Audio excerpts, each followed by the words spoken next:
Hello, everybody. It's a Shadowlink. Sorry for the delay. This stream was supposed to be on Sunday, but I got very sick very fast. So now we're doing this. Capcom versus SNK. I'm gonna undeafen and hope they're not saying anything. Hello, hello, hello, everyone. Welcome to the stream. You're now audible. I don't believe you. Are we allowed to use that word? Yes. Okay. They don't have a. It's a word. Oh, I guess they do have a copyright on the word, but like not. Just shut up. Do they have a trademark on the word? They have a copyright in terms of the word as the name of a company. Fair. Oh yeah, that's right. I thought I turned off the Nantengix one and not the Phantom one. Whoops. What's Okay, up? I said It's it in me. chat to not call you out. It's me, Nantengix, live. Oh wait, never mind. Live from a place on Earth. What's up? How y'all doing? It's me. Josh's exact address. Hey everybody, it's me, Nantengix. I really like dry bread and water without any ice. Dry bread. Jumping into a light farce. Man, if you see this, please Are we don't getting fire yelled us. at? Oh my god. I don't know if that got picked up, but I took a swig of water. It's everywhere now, actually. Oh boy. Um, Oh, hold on. Slink. Is there ice in it? no. A cup of water without any ice. The newest season of The Simpsons. And dirt. See you in CVS 3, everybody. You forgot the fake accent. Hi everybody. It's me, a Shadowlink from Source. Everybody else, introduce yourself while I take a paper towel over everything that I spit on. Oh god. My name's The Soaker. I'm Fantasy 2. I'm here again after what was the last one I was on? Pokken. Okay, yeah, I was right on Pokken. So Pokken. I'll only be here for like the actual fighting game ones and the real fighting game ones. Pokken counts as a real fighting game. Multiverse. Wait, did we do a multiverses episode? Did that happen? Yeah, that was Did a supposed to be- multiverses episode. Yeah, Yeah, I wasn't there. That's not a real fighting game. It's not. it's true. That's a platform fighter. Those aren't real. It's a cash grab. They're not even real video games, in fact. Speaking So- of multiverses, I was looking through my Steam recent purchase, and it turns out I had bought Bleemium at a point, and I felt so disappointed in myself. I felt so much shame. Hey, That's to how I be feel fair, every I time I also put bought my- some, but that was just because I really like Jason. He's sick. It was wait, I bought it during the beta. I was Oh, asking no. about giving money to it Oh, that's during the worst place. during the actual Okay. release. Okay, we need the other two to introduce themselves. So true. Yeah. I'm Creeks, and I make graphics for the website sometimes. Very Hi. occasionally. Very Hi, occasionally. Damn. Hi, I'm a Huff. I'm a public nuisance that just harasses them on Discord.com. Man. It's true. I do Not a nothing for the nuisance, site. though. I We do love you, nothing Huff. for this channel. Where is the? I made the thumbnail. That counts for something. It's I been think. it's been a That's long a staple time pin thumbnail, since I have been in charge of one of these, and by that I mean it's been over a month because I didn't take part in the last one. So I need to type in the good old roster counter.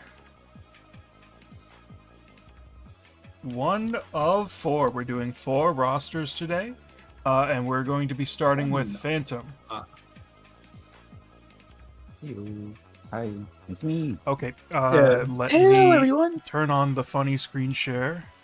That's the wrong Phantom has screen. places to be, so we got to get Phantom out quickly. Yeah, I won't stay for the entire stream, but I will be here for at least for hopefully past my own. But I actually do want to see Yeah. somebody else live. Also, give me a second. I'm just gonna check our audio real quick. I need to stop fidgeting with stuff because that is definitely very. You got me hesitating on saying the word. I can just say the word audible, but now I'm hesitating. Yeah, you can say the word. They can't. What word? What? We were talking about this before the stream. You remember? Okay. Word I'm audible. not saying it because I have standards. I definitely, so I don't know what word you guys are talking about. I don't know, Creeks. Why don't you say it as an example? It's audible. No. You don't need to worry about audible. anything. Okay, Slink, Yo, can is you that, turn up my is that audio the theme like of Dudley? 1 or 2 decibels? Yeah. How about Like now? one, like right. Now let me check again. Wait. I don't know how much it's gonna help if he isn't saying anything. Donkey Kong. Donkey Kong. Anyway, chat, let's talk about how much we all love our favorite character, Dudley from Street Fighter 3. Alright, Yeah, Oh, but Dudley we're kind of good. sick though. My bad, I took so long. There was a stream delay and all that stuff. I think I'm good now. Oh, is there a delay? I mean, like natural, like where it's like 20, not 20, my bad, not 20, but like 10 or 5 seconds delayed. Oh no! Oh, the delay got set to normal. I am very sorry, everyone. There's gonna be a big delay. Yeah, so let's not do any more of that monitoring now. Let's just get into it. yeah. All right. So you want me to press your first character? Yeah, let's first 2 characters you can do right away. Yeah, pretty. We got Luke. Yeah, Luke. I almost said Luke Howard. Okay.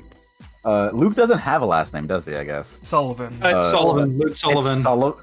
Yeah, it's Sullivan, Wow. and it's hilarious. Oh, It's Sullivan and it goes hard. how? Why Did did you you use the posting render that I posted in the server earlier? I found this on. I looked up Google Images. I was like, I can't find a good transparent image of Luke, and this was the only one that came. That was the first one to come. I was like, okay, I'm using this one.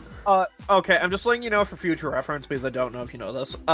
If you click on Google Images tools in the right, you can click color and then transparent. Yeah, I know how to do that. This was the image that came up when I did that. That's the problem. I'm trying this. Because I was trying to have like special art for all of them, but there isn't that much 2D transparent official art of Luke. So I was like, okay, well I'm just gonna use this. Yeah, you'll see it when it gets around to me, but I did a ton of cropping of Same. like end Yeah. screens and stuff. Yeah, there are some cases where I did use like just straight up like full art or like I didn't care about it, but those are usually left to like the funny ones, which will be very soon. One of them will be very soon. But yeah, Luke and Rock Howard. I feel like with Rock Howard having his title, his game coming out early 2025, I believe. And Yeah, next Luke year. being the poster boy of Street Fighter right now. I think they're both really cool characters. I would really like to just see Star as kind of like the headliners for CVS rather than like Ryu and Kyo or Ryu and Terry. Yeah, full transparency, Rock is a character I really wanted to do. I just did not have the room for it. Ooh, so you know, damn, that's crazy. Dude, SNK owns too much shit that is I'm interesting to gonna me. also say this. I feel like not having Rock is like one of the boldest, weirdest things about like my roster as well. I also do not have Rock. Wow. Okay. There's that one makes sense. roster with Rock Howard on it tonight. Let's I'm the go. only roster with Rock Howard. Congratulations, Phantom, for winning. Congratulations, you won the poll most likely. That You means, won the okay, poll. also that means I literally made like the thumbnail true. I am the only one that actually made the thumbnail canon. Incredible. What are you Nice. talking about? I love Rock in the Howard. thumbnail. I Yeah, love Rock's Rock in the Howard. thumbnail. I made No, it's him in not. a couple games. What? Like, Oh snap! Wait a minute. That's not right. what? That's Terry. No, that's Iori. For some reason, I thought This is it. Incredible. my brain just like immediately removed Iori to Rock. I don't know Incredible. why. What do they even anyway. have in common? Yeah, they're. I'm anyways, They have the color red in common. Not even the same red. my brain is messed up. I'm just really dumb. We can go next to the next 2 characters. Okay. All right. Here we go. I'm sorry. What? Period. From Yo. Street Fighter 3. I would say the words to that song, but I honestly have no idea what the fuck they're saying. I'm not gonna sing it. I love that song though. So, at the time that I was working on this roster, I was drawing, I was sketching more like I was sketching fan art of Urien and Reina, and for some reason I was like, I think I would like to see Urien in CVS. So, a lot of my roster is paired around two characters that have similar elements, not just like elements in terms of like what they fight with, but just like also character elements as well. So in this case, it was Benimaru and Urien both using electricity. And I feel like Urien's kind of one of those characters that doesn't get. He gets a lot of appreciation in the aspect of being a low, I guess a low tier or whatever. But like no reference to anybody else that just has like. Still has enough of a popular fan base where people do appreciate him, and I feel like that appreciation could go further with being included in CVS. Benimaru, he's an attractive man that also has electricity powers, so I kind of felt like I had to include him. SNK has a lot of attractive men, so Urien matched with Benimaru just felt really good. And also, I wanted to have an antagonist, so not the antagonist, but an antagonist kind of early as well. I will say this, Urien is probably the only Street Fighter villain, like definitive villain, not like tangential, that I think their moveset is actually really fucking sick. I've never actually taken the time to play Urien ever. I only fought against Urien. Yeah, like Okay. Seth, so Gil, Bison are kind of lame. From here on, just open them up in pairs. You can just open them up in pairs. Okay. That works. Just checking. Boop. Alright. Is that Masamune Date from Sengoku Basara? Absolutely. I love Sengoku Basara. I've never played the fighting games. I've of course, because one of them did any of them release in America? No, right? No. Just the No Dynasty idea. Warriors type games, right? Actually, 3. only one of the Dynasty Warriors type games released here. Samurai Heroes. The weird ass retooling of the first one came out here and was called Devil Kings, and it was awful. No, there's a Sengoku Basara Samurai Heroes. No, that's the third one. That's the third one. Oh yeah, okay. Yeah. So We only got 3. Yeah. I love Sengoku Basara, so I'm like, okay. They have Haomaru. I was like, I want a samurai character that would immediately come to mind on Capcom's side. And this, for some reason, this one was the one that came to mind. I felt like I could have done, what's it called? Give me a second, actually.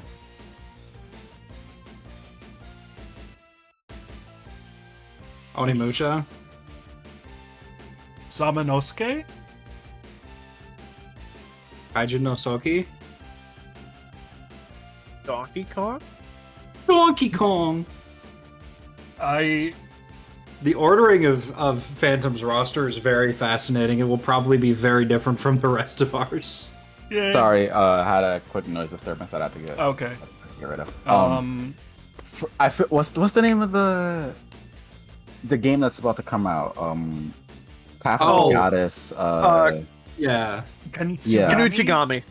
Yes, Kinutsugami. I felt like I could have included that guy since like already with Rock. I was like, oh, there's a recent SNK game that's going to be coming out. There's a recent Capcom game that's coming out, so put that character. But I felt like I don't know enough of that. Whereas for Sengoku Basara, I really want Sengoku Basara to come back at least in some fashion. I really like it, so put Date there. And I was thinking of 3 katanas in between his fingers and uses them Yeah. like claws. He's very cool. Yeah, he's cool as hell. And then Haomaru, I feel like you can't not include Haomaru. Unfortunately, I kind of made the sin of not including the other character that always comes along with Haomaru. So I'm not on that front. I'm not doing the best job, but I am still trying to include at least what I know of SNK, because my history with SNK is kind of very much limited to the fighting games, whereas for Capcom, I do know a bit more outside of just their fighting games. It was a little hard to try to be balanced in the sense of not just doing SNK fighters, which I kind of pretty much just did, but also at the same time while I was creating the rest, I was like, I don't want to go too far out there because this is CVS, not MVC, where MVC pulls a lot more from different areas of the respective company's histories, rather than just fighting games. So on Capcom side, you'll see characters that are not just fighting games, but on SNK side, you will kind of just see just fighting game characters, unfortunately. Sorry about that. Next to...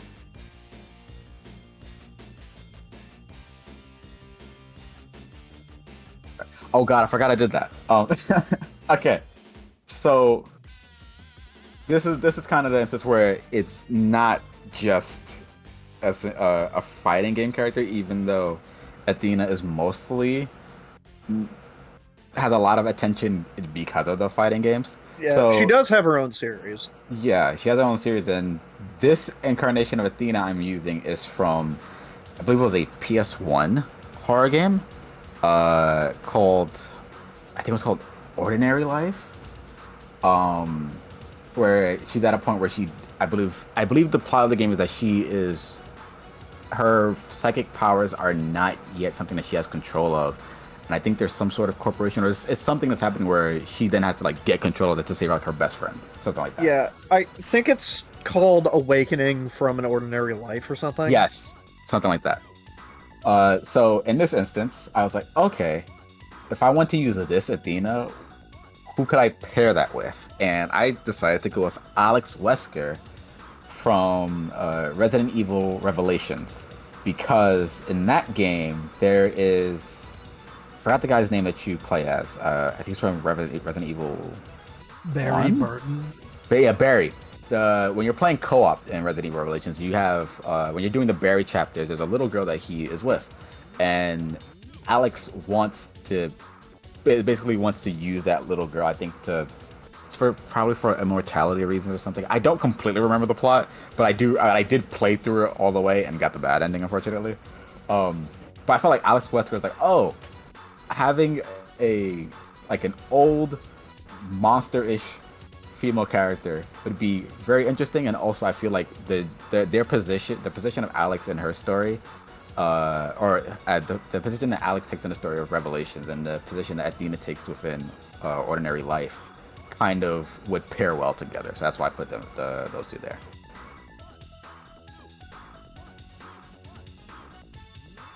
Gotta say, I did not expect to be seeing the antagonist of Resident Evil Revelations 2 tonight.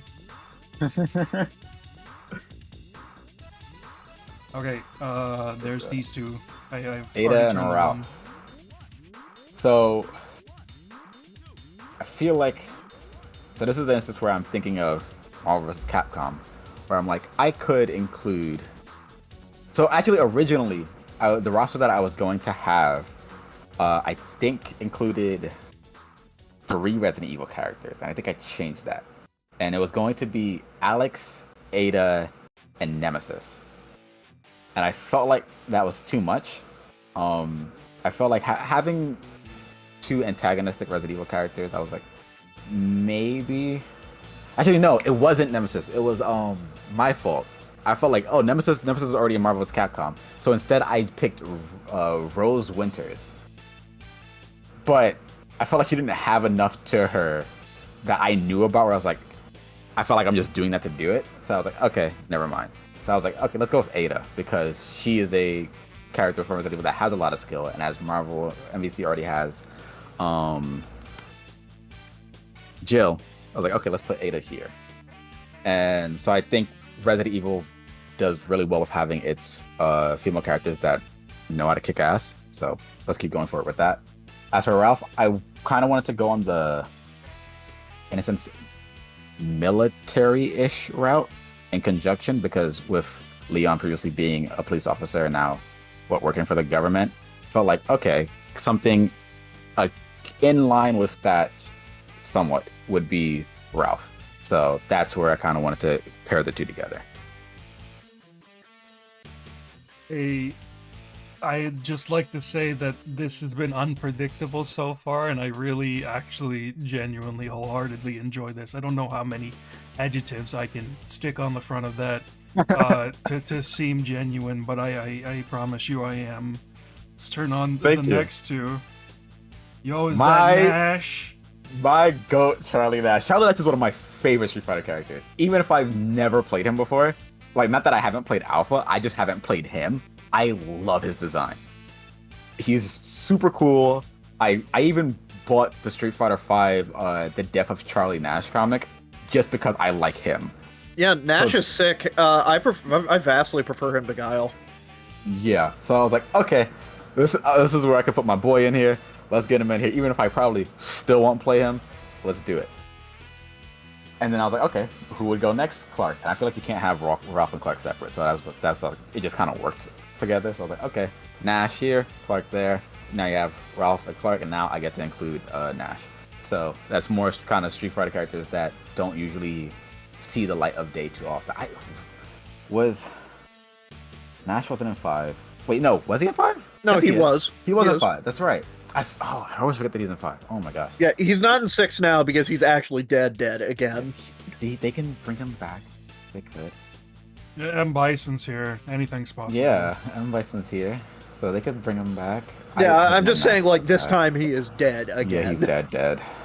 I And I love think there's Nash's a design difference so between much. bringing back Bison and Charlie, Bringing back you Nash, know? Yeah. But yeah, Nash is my goat. So I'm biased towards putting him in, so that's why I put him. Okay. Next two. Yeah, Frank and Shingo. So within Yeah, SNK, what's the connection with Frank and Shingo? I like that Frank isn't even cropped out. yeah, That's the best part. they're goofy. That's really it. Shingo isn't a joke character, but he is kind of like the underskilled. He's the Dan. He's SNK's Yeah, Dan. he's kind of like the Dan, but not. But like he's in a sense, yeah, he's kind of like the Dan. I'm not gonna try. Yeah, to, well, I mean, it's he's funny kinda to say the Dan because he is literally the Sakura. Yeah, that's really what he is. Okay, well, he's like a wants mix to of the mimic two Kyo. because Shingo is also the joke. Granted, he didn't start Sure. out as the joke, but he became Yeah. that. Also, gotta say, I decided, very random, but I decided to read the Shingo Gets Isekai manga. That's a thing. Yes, there's a isekai about Shingo going to a world where he meets Kyo and Iori's ancestors. That sounds And gotta say, most series that have like a X character gets isekai to random fucking area, usually those mangas suck. No, this one was actually pretty good writing wise. I was shocked. That's interesting. I'll check it out. I expected it sounds to be really really simple. bad. The art isn't that great though. I'll be honest. It's okay. But yeah, Frank and Shingo are go. I somehow touched the top of the screen and it minimized the window a little bit. I don't know if this will that pop up on stream. So The background. they the would have background seen a little bit of Honkai there. Yeah. Funny.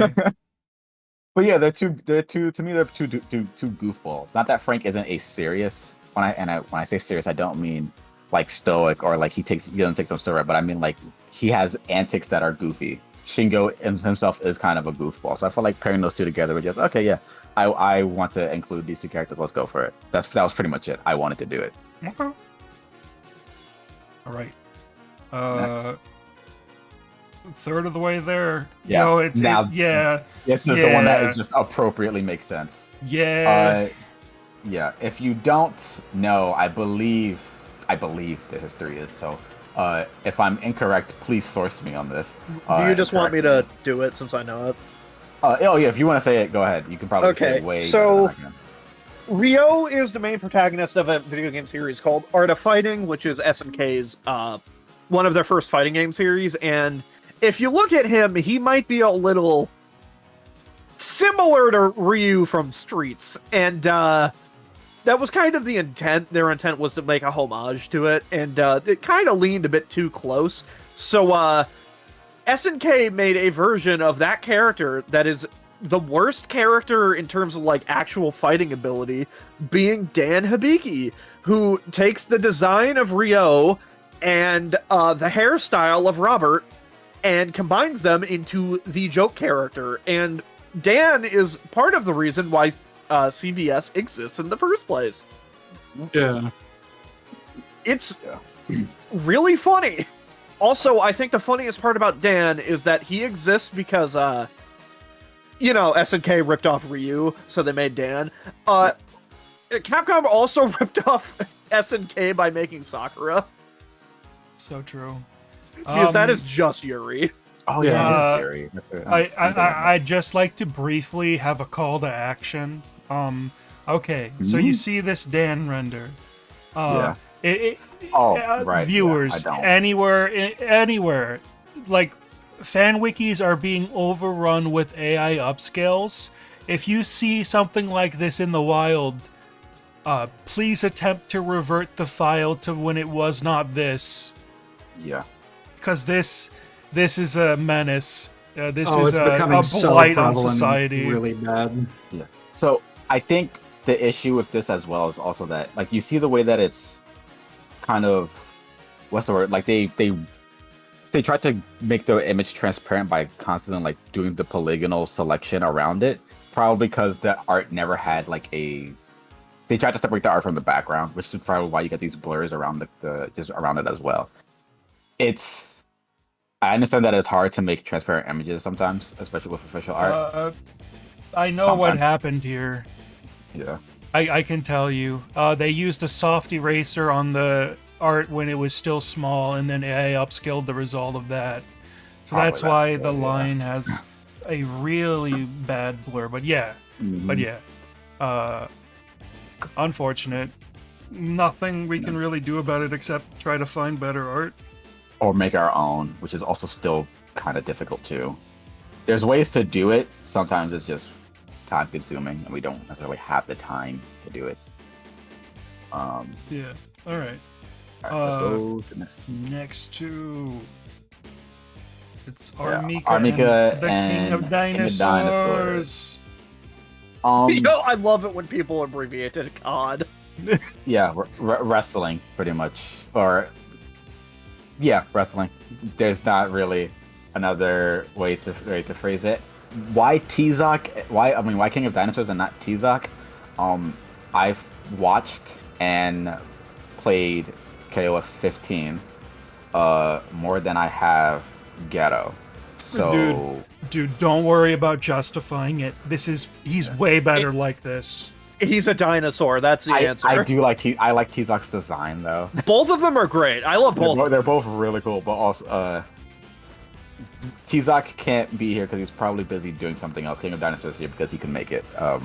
Yeah, King of Dinosaurs had a free schedule. Yeah. T-Zoc was too busy.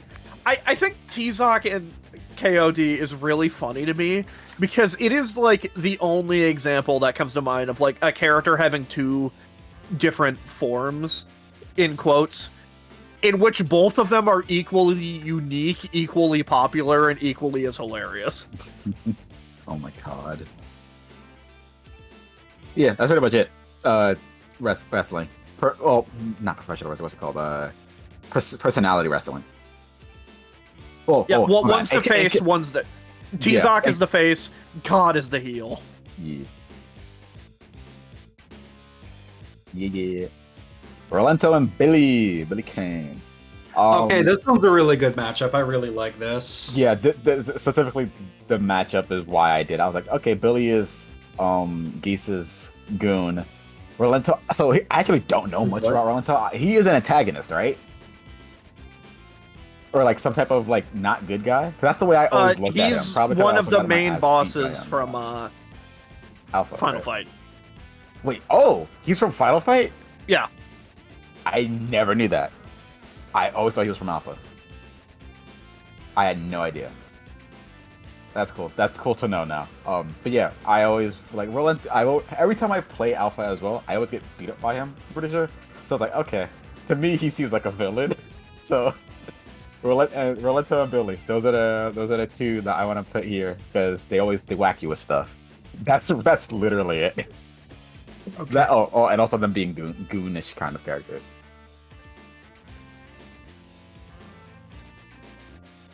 Yeah, you really gotta stop saying. Okay, so here is a deep cut for it's a deep cut if you don't play or know anything about Mega Man Star Force. So in Star Force 3, there is a character called, I believe his name is Arthur, Arthur C. Eos, and when he rides the wave to transform and does his police job, he becomes Ace, and he is he's kind of like an essential character in 3 specifically. I think that's the only game that he appears in, and he's super cool, works for the police. Well, whereas for some people that may be why he isn't cool, but to each their own. I just think he's really cool. He has cool design. He's a really cool character. So I was like, okay, let's pair that with another character who kind of is military-ish, who is Leona. I felt like Leona was another character where if I am including either Ralph or Clark, she kind of would fit as well to just naturally be there. So as well as having this character, this kind of deep cut character that I want, who could I pair them up with? Leona was the first one to come to mind. Yeah, and also because in SVC Chaos there is there's Zero from the Mega Man Zero series. So Yeah, okay, Mega Man let's Zero. replace that character with Ace. So yeah, there we go. Unfortunately, the next 2 characters kind of undercut that heavily. Oh. Oh. Yeah, I still put Zero anyways. I feel like implementing Zero into a game that has the gameplay systems of a CVS or SVC game is like a nightmare waiting to happen. Given specifically that this is X0 as well.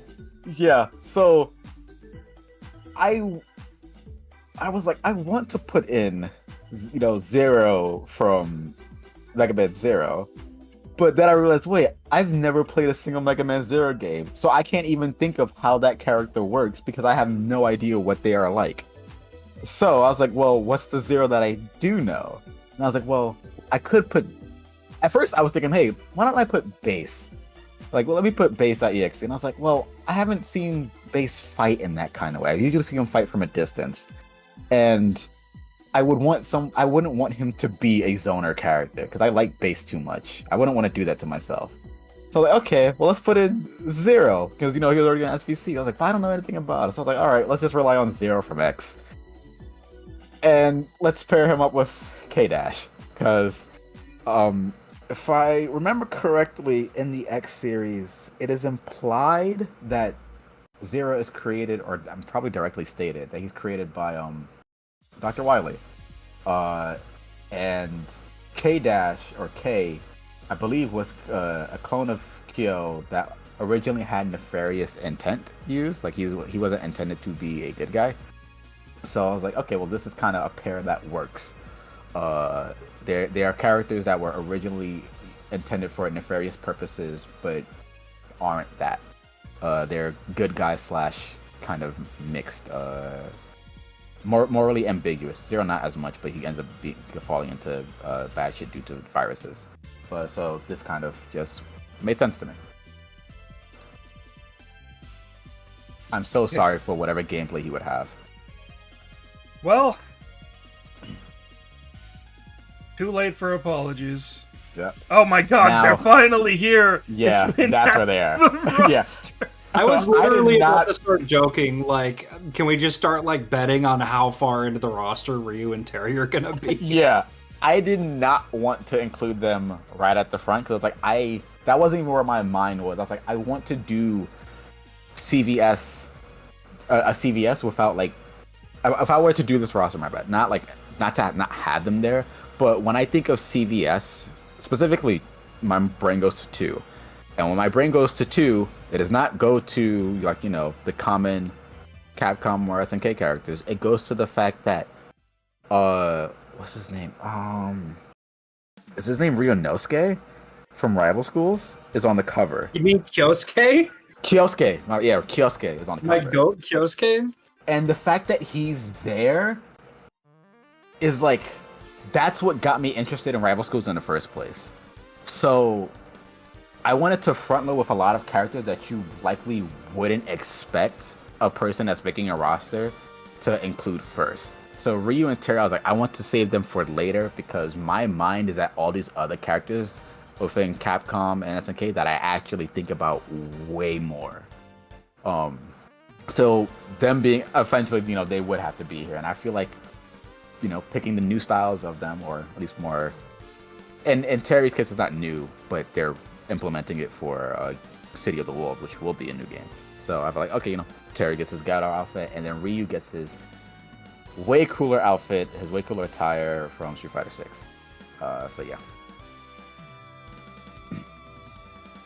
Which then of course leads us into next to characters. I keep muting myself on the stream because I take a drink of water. So I have to keep going away. Chun-Li and Mai. So originally, the idea for Mai was to include her, I believe it's her Real Bout 2 outfit where she has like a little jacket on.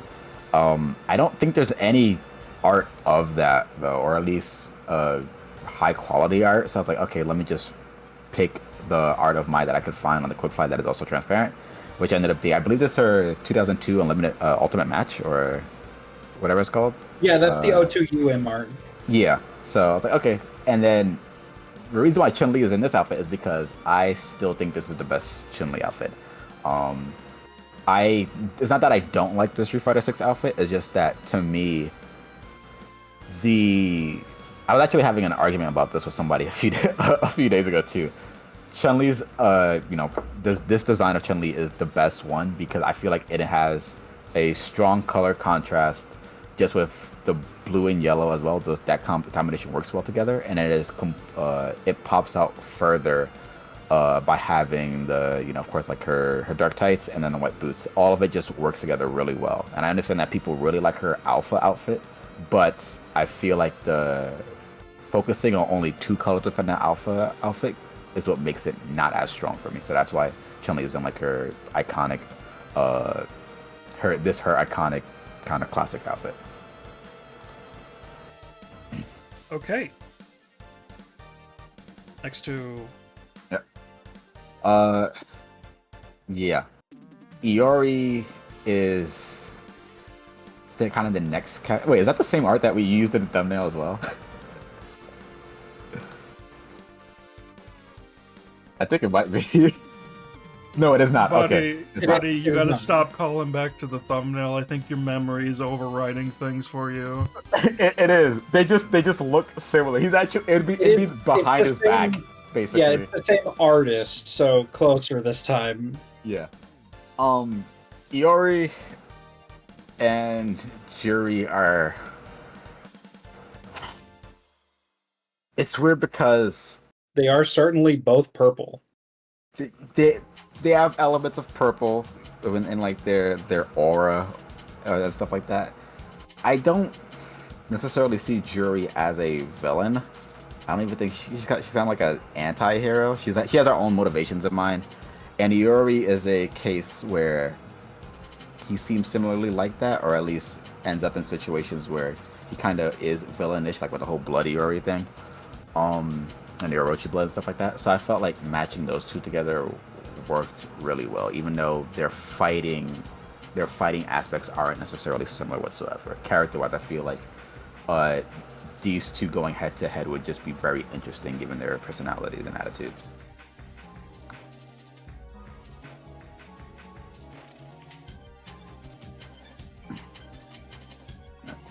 I forgot I did this. Go funny iconic baby hood. Yeah. So specifically in the way that Sylvie Paula, right? Yeah, it's SPP, Sylvie Paula. Yeah, Sylvie Paula. With the way that Sylvie Paula is presented in KOF 15, she still has that, very.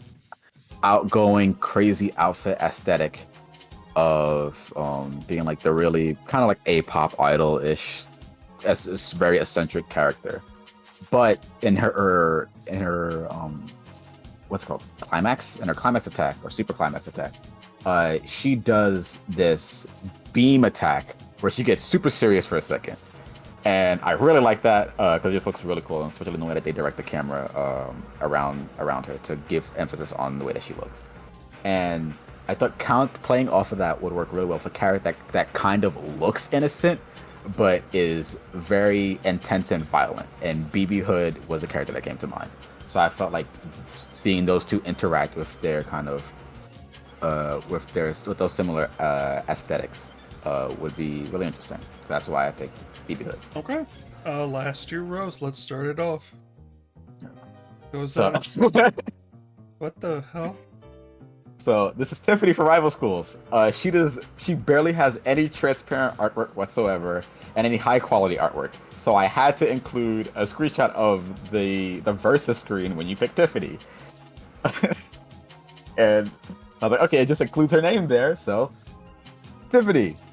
So Tiffany and Angel. They're also, so Tiffany's a boxer actually, but Angel is more wrestling still. Angel's a wrestler. Yeah. So, but I still felt like those two would still fall in line of having, I guess unshamefully similar character traits, while also attracted to two types of combat styles. So I felt like, they, not that they would like have an interesting fight against one another, but more like I feel like these two characters would be really good friends. Friends. Yeah. Okay. Jin and Mei. This is the one I was most excited to add. Mei Lee is my main.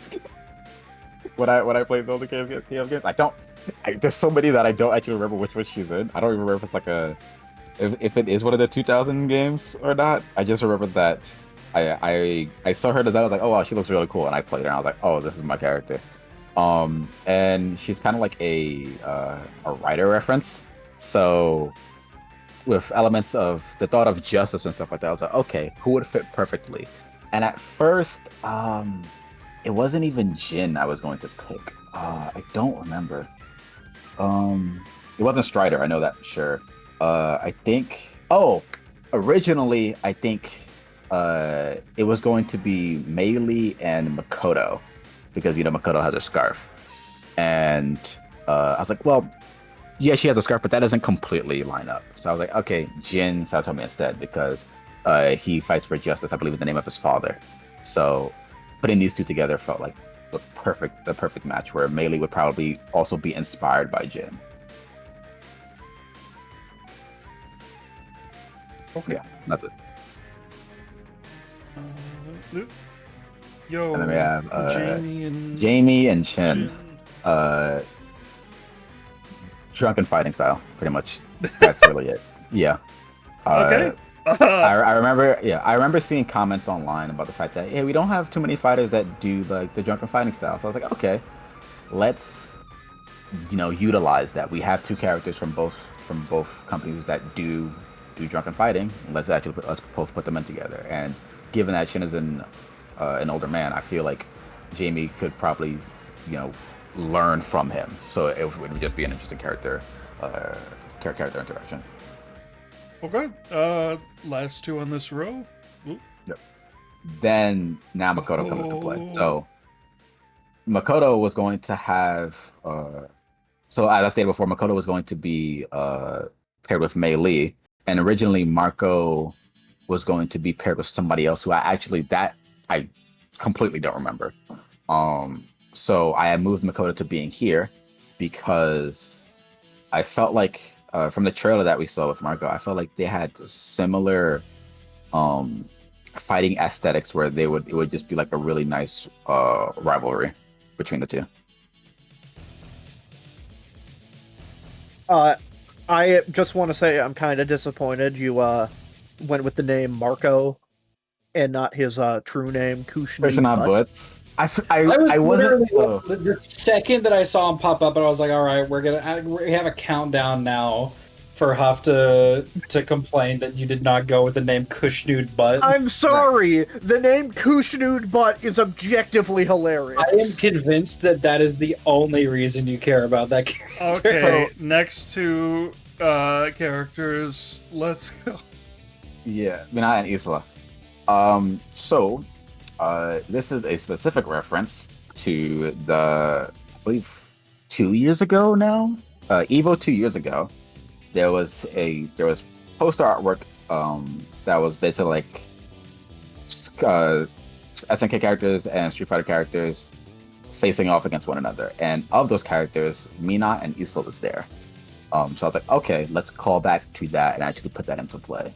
And so these two characters are the two that I felt like I wanted Nice. to include them here. Okay. Just slide on over to the next two. So Dimitri and Mizuki. That is spelled wrong. Which one? Dimitri? Yeah. Dimitri. Is it actually DI? Am I? DE. It is actually DE. It's DE? Yes. It's one of the few cases of it being spelled DE. I always thought it was just Dimitri. I've never spelled it with like an I or an E or anything. I just always thought it was D and then go straight into Dimitri. That's how I spelled it all by it. I'm pretty sure. But yeah, Dimitri. I just wanted to include a character that I presume to be a villain from Darkstalkers, and then where everybody there is kind of mixed up. But is he not a villain? Is that actually the case? Is he a good guy? I would say he's antagonistic, considering that his entire motivation is to be directly opposed to Morgan, who is like a significantly better person than Dimitri is.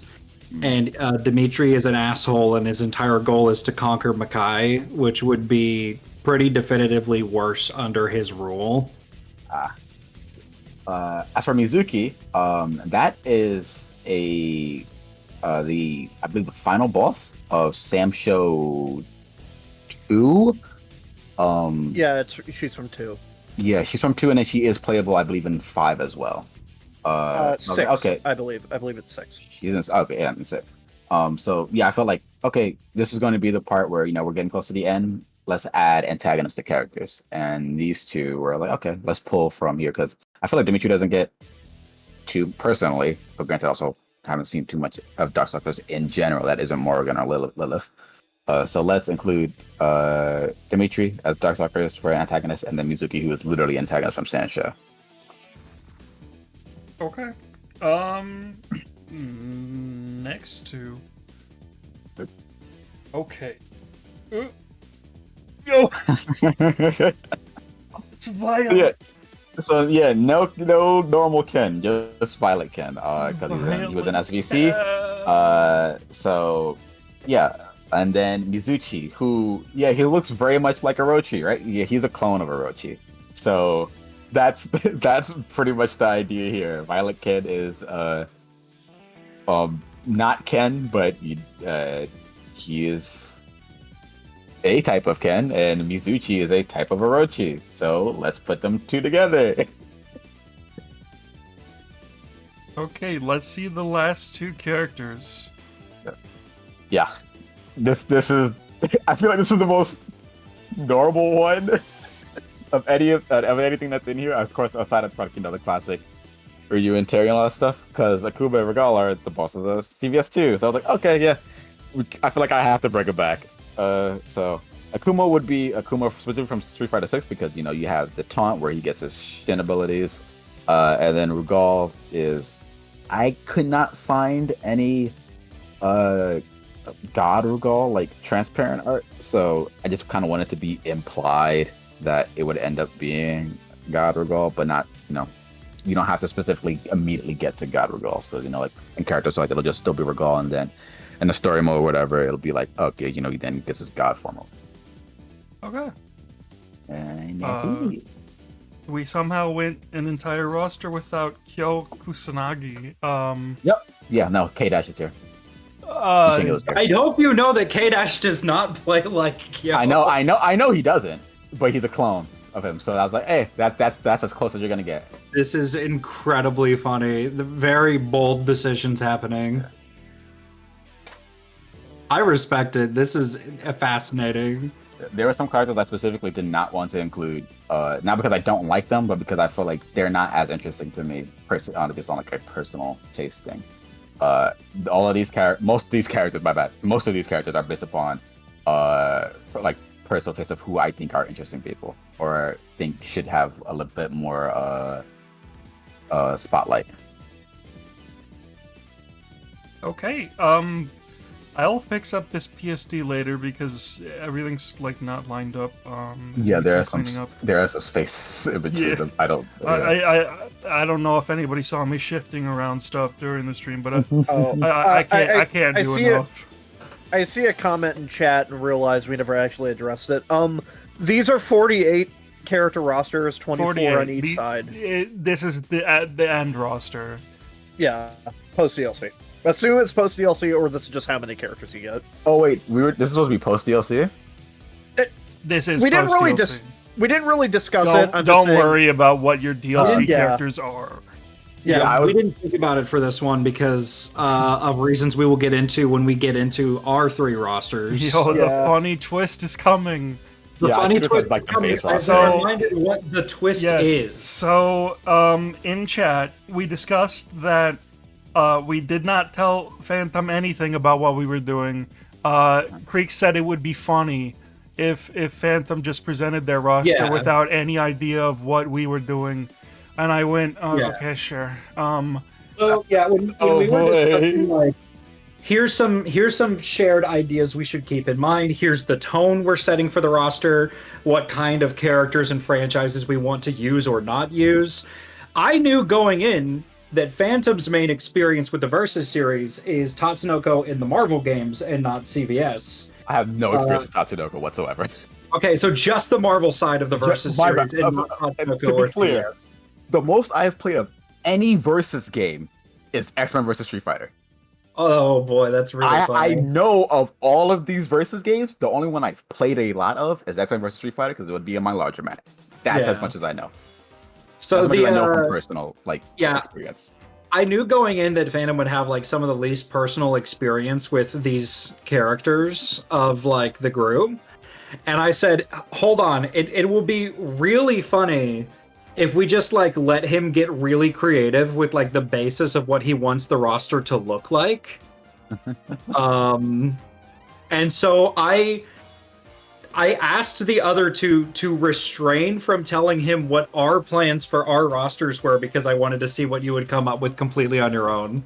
And I have to say, it is very creative. I think there's like, genuinely, I think there's a lot of like rival pairings here that are really interesting and fun. I love Rolento and Billy. I think Armika and King of Dinosaurs is a lot of fun.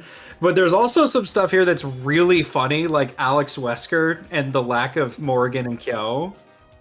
That is like, it's very bold in a way that I respect and also find like fascinating. Okay, so the twist is we're not making Capcom versus SNK. Huh? What? What do you mean?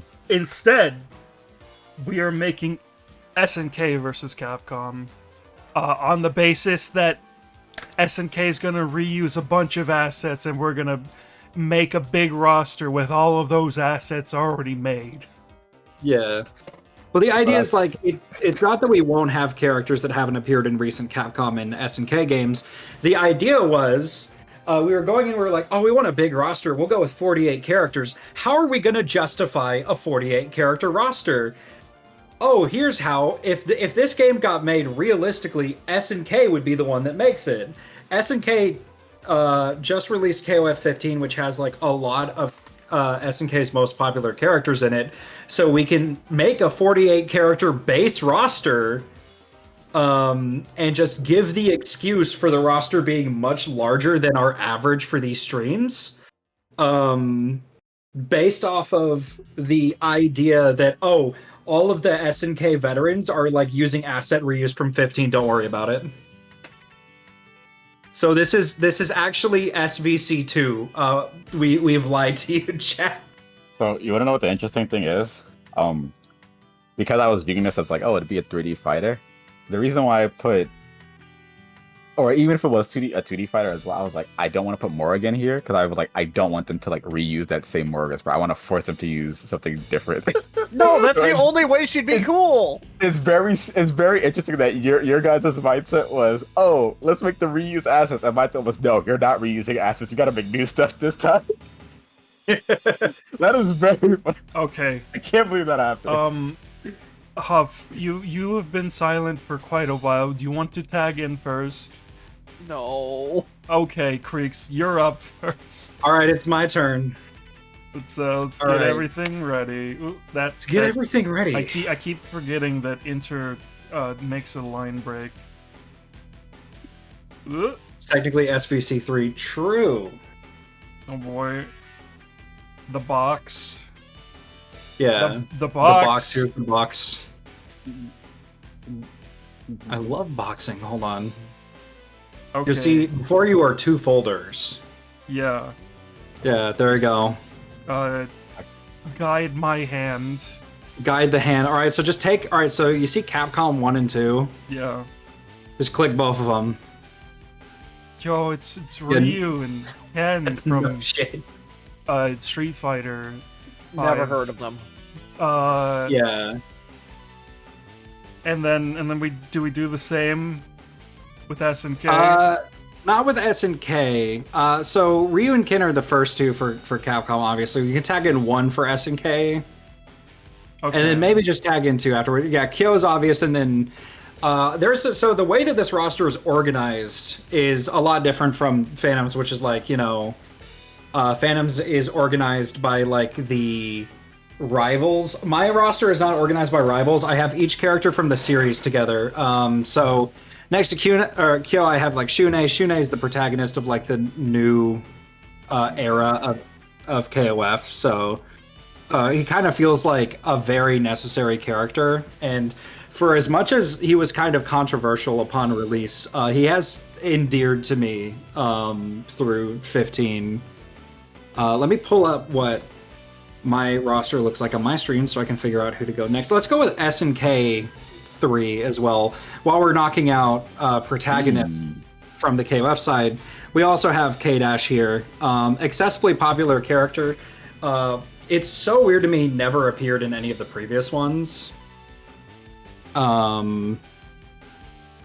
So let's see here. Let's get Capcom 3, by the way. So you can see, we got Ryu and Ken for Street Fighter 1. They're not the only Street Fighter 1 characters. That's Sagat. That is Sagat. So originally, one of the things on here, it's like, oh, okay, so CVS is a lot more grounded than like the Versus series. There's a lot of its roster is structured more like a traditional fighting game roster, and that includes having a bunch of different martial arts represented. We need like a Muay Thai rep for like the Street Fighter or like the Capcom side.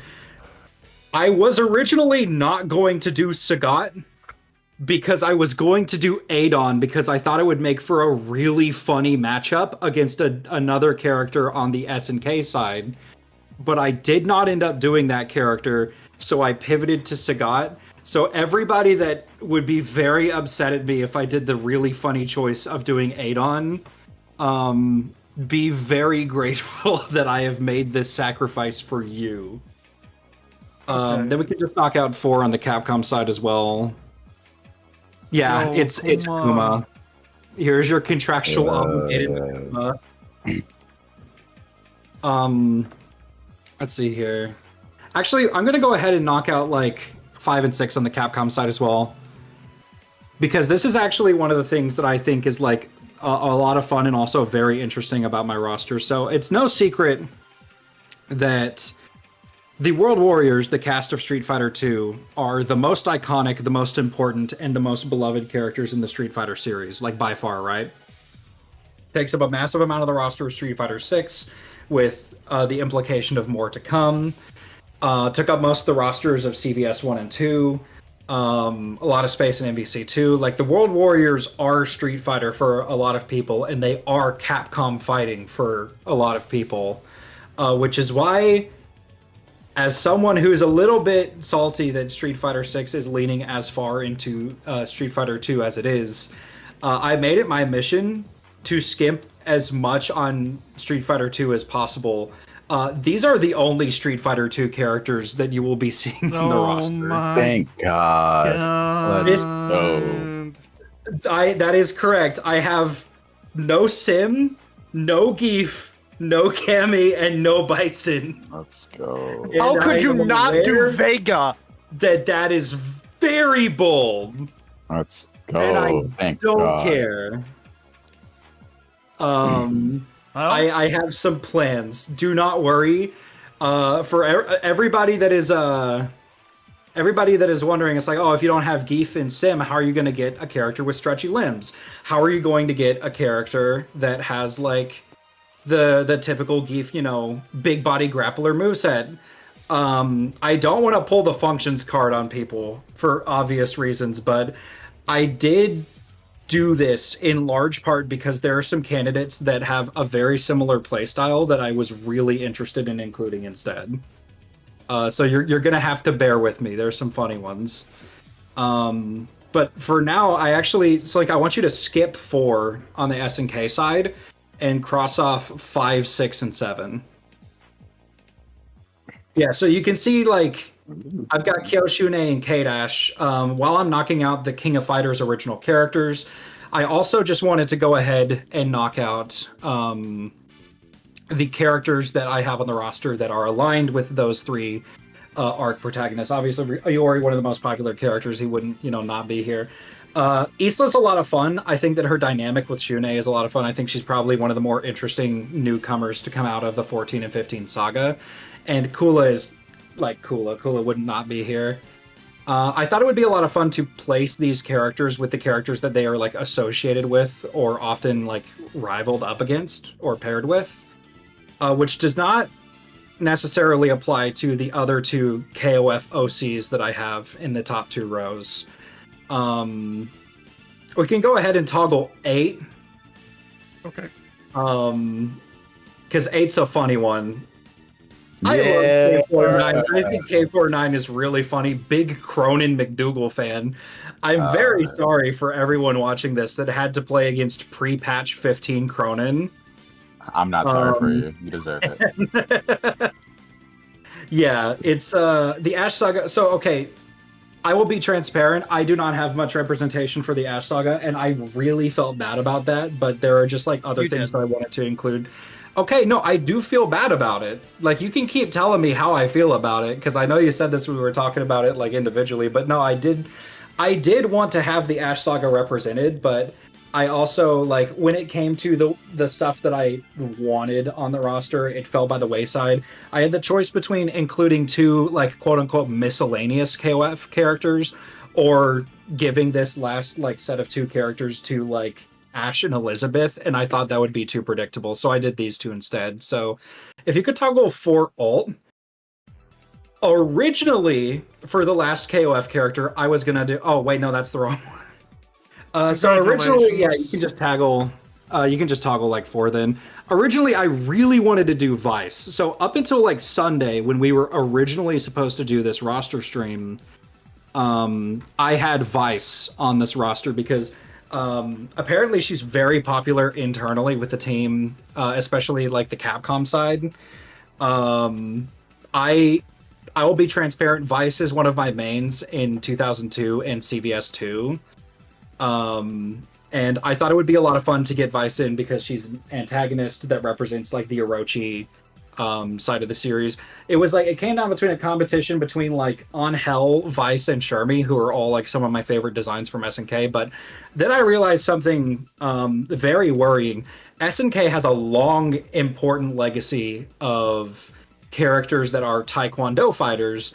And because I'm going to go ahead and spoil, I didn't have room for Kim in the Fatal Fury section, so I was like, I have an SNK roster that doesn't have a Taekwondo character, and I was thinking about like what to do about that, and I was like, oh, I'll just give the miscellaneous KOF character slot to Mei Li, because Mei Li is a lot of fun, and I really wish that Mei Li would come back in something because her design is great, and the concept of like a Kamen Rider type like Sentai fighter is a lot of fun, especially with the added caveat that they're like a LARPer, basically. Yeah. And again, like fantastic design, fantastic characterization. There is another Taekwondo character that I think all of you know who she is going to be on the Capcom side. Meilei's interactions with her, that rivalry would be absolutely incredible to watch for just like the way that those two characters would bounce off of each other. So with that concludes like I very neatly structured and organized the way that these rosters are like kind of shown off, as you can see, which means that this is the amount of like the SNK side that is like slotted to characters like that are from KOF, like original KOF characters. So let's get back to the Street Fighter side over on Capcom. Streets, we're on 7 now. Yeah, so I'm gonna do these individually. These are my Street Fighter 2 characters. I felt very strongly what? that I wanted to do Necro because You Necro said this is your Street Fighter 2 character. or Street Fighter 3 characters. I'm so sorry, I meant to say 3. I felt very strongly I wanted to do Necro because Necro's design is fascinating to me. I picked up a bit of Third Strike in preparation for this stream. We had a long time that we knew that we were going to be doing this, so we did a lot of research. I played a lot of 2002. I played some Third Strike. I played some CVS 2. A lot of time on, old fighting games, and it was a lot of fun. I attached to Necro immediately. I've always thought that he was like a really fun weirdo, and it's really like fascinating to me, like his the fact that he's got like a really funny, snarky personality, which you wouldn't expect from a character that's like so weird looking and off-putting as him visually. I love his dynamic with like his weird goth girlfriend. I love his stretchy limbs. I think it's really unfortunate that Necro has never gotten a chance to like shine outside of Street Fighter 3 because while he has a very different style of gameplay from Sim, the fact that he's got the stretchy limbs and the dive kick means that in most Street Fighter games that have Dhalsim, which is like all of them, Necro's kind of out of an archetype that he gets to fill. So with me going on a kind of, I'm going to use as little World Warriors as I can get away with Crusade, I was like, this is my point. I can get away with doing Necro. And I think he would, the fact that he's this weird lab experiment, he's got this weird design and these weird powers that come from him being experimented on by this evil organization of like scientists. I think that he would have a lot to talk about with the Nest characters over on the SNK side, which I have a decent number of Nest-related characters over on that side. Specifically, I think Necro, if I was going to give him a rival, would be Cronin, which is a dynamic that I really like, which drags us into the other Street Fighter 3 character on the lineup. Yeah, so I'm thinking that Jurian would be super sick in a CVS game. Yeah. The Aegis Reflector alone is, I think, one of the coolest like fighting game moves of all time. The way that it gives you like a lot of freedom with the way that it operates. It is effectively like most supers are, you get off the super, you watch a cool cutscene. With Jurian, it's okay, you get off the super provides you an opportunity. How are you going to min-max that opportunity? I think that his like new design in Street Fighter 5, which again, if we're going with like the asset, the smart use of assets, it would probably be referenced from the model from 5. I think his new design with the suit is a lot of it's a really cool design. I think it would mesh really well with the sort of fashionable aesthetic of like the SNK characters on the other side of the roster, who are often dressed in very spiffy, very well designed, elegant clothing in comparison to the Street Fighter characters, which are dressed like a little bit more conservatively most of the time in more like fighting gear, I suppose. It also gets like an unambiguous like antagonist character on the roster, which is great. And I guess from there I'm gonna pivot into the next SNK characters. If you could do me a favor and just click on the next 2 SNK characters. Yeah, here's Ryo and Yuri. To the surprise of 0 people, Ryo and Yuri Sakazaki are in fact appearing in the SVC CVS roster. And I'm going to go ahead and ask to put the next one on there as well. When I said I went for somebody else for Muay Thai, it was in fact I was going to do Joe versus Adon because I thought it was really funny, but I didn't have space for Joe. Unfortunately, I really wish I did because Joe is great, and I did King instead. And I was like, okay, well, Adon and King is not that funny. It's actually more like very odd and strange of a rivalry and a pairing. So that's the reason that I switched back to Sagat. So everybody that is an Adon hater in the chat, please say thank you, King. Round of golf clap. Sagat and King also work better because both of them were characters that were turned into villains due to actions of other characters. Yeah, both of them have like a really I think Sagat and King would actually have like a lot of really cool interactions with each other in that way. I want to go back to Capcom here actually for a second. I'm gonna pull the next Capcom character because yeah, it had to be this character and he had to be in this spot on the roster. We've already discussed it. Like, Ryo is the creator of Ryu going to SNK and making not Ryu, and then Capcom parroting that. Dan, I think, needed to be here. I really felt strongly that Sakura probably needed to be here too, but I decided not to do a second alpha character, and if I was going to do one, it would have been Rose. I like Sakura a lot. She's extremely popular. I know a lot of people are going to be really upset that she's not here. Trust me, I get it. If I had more space, I would have done it. The matchup with Yuri makes a lot of sense. Really popular character, but if you're looking at the Street Fighter side, we have 4 Shota clones already, and then we have Ryo and Yuri right over there on the other side. And the art of fighting characters of that archetype might as well be Shoto's.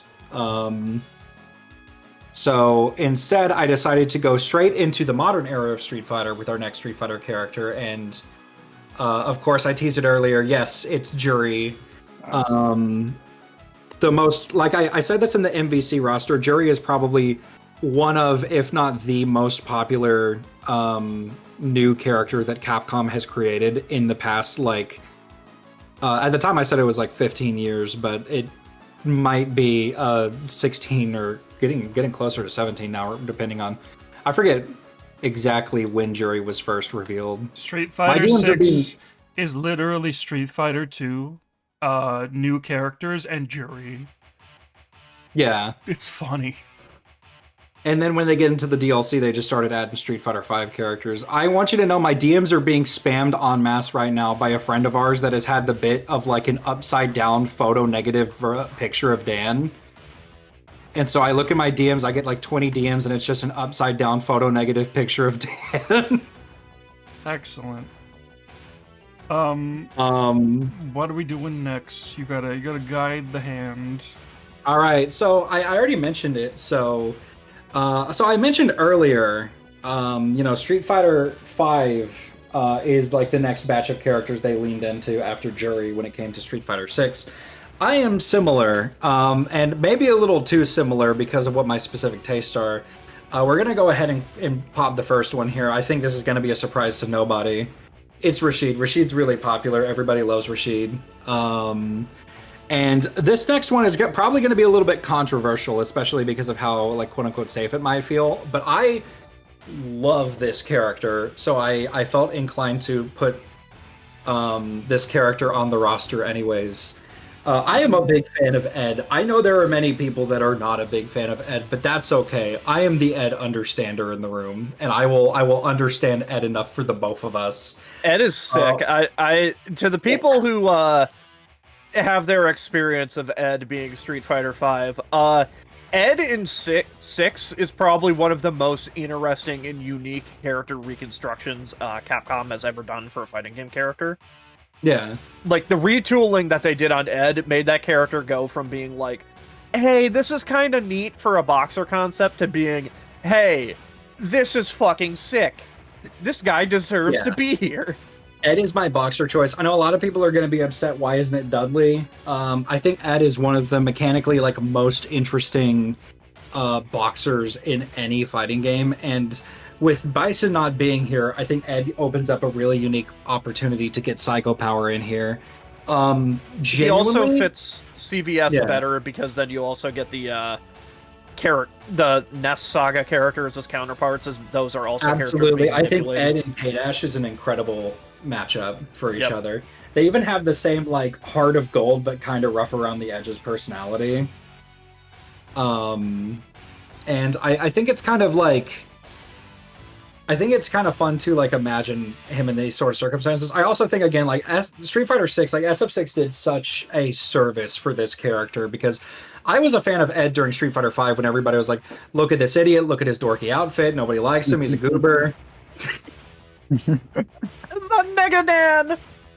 Okay, but like, yeah, no, I think 6 did a lot for his design and his personality to make people, you know, like him a lot more. So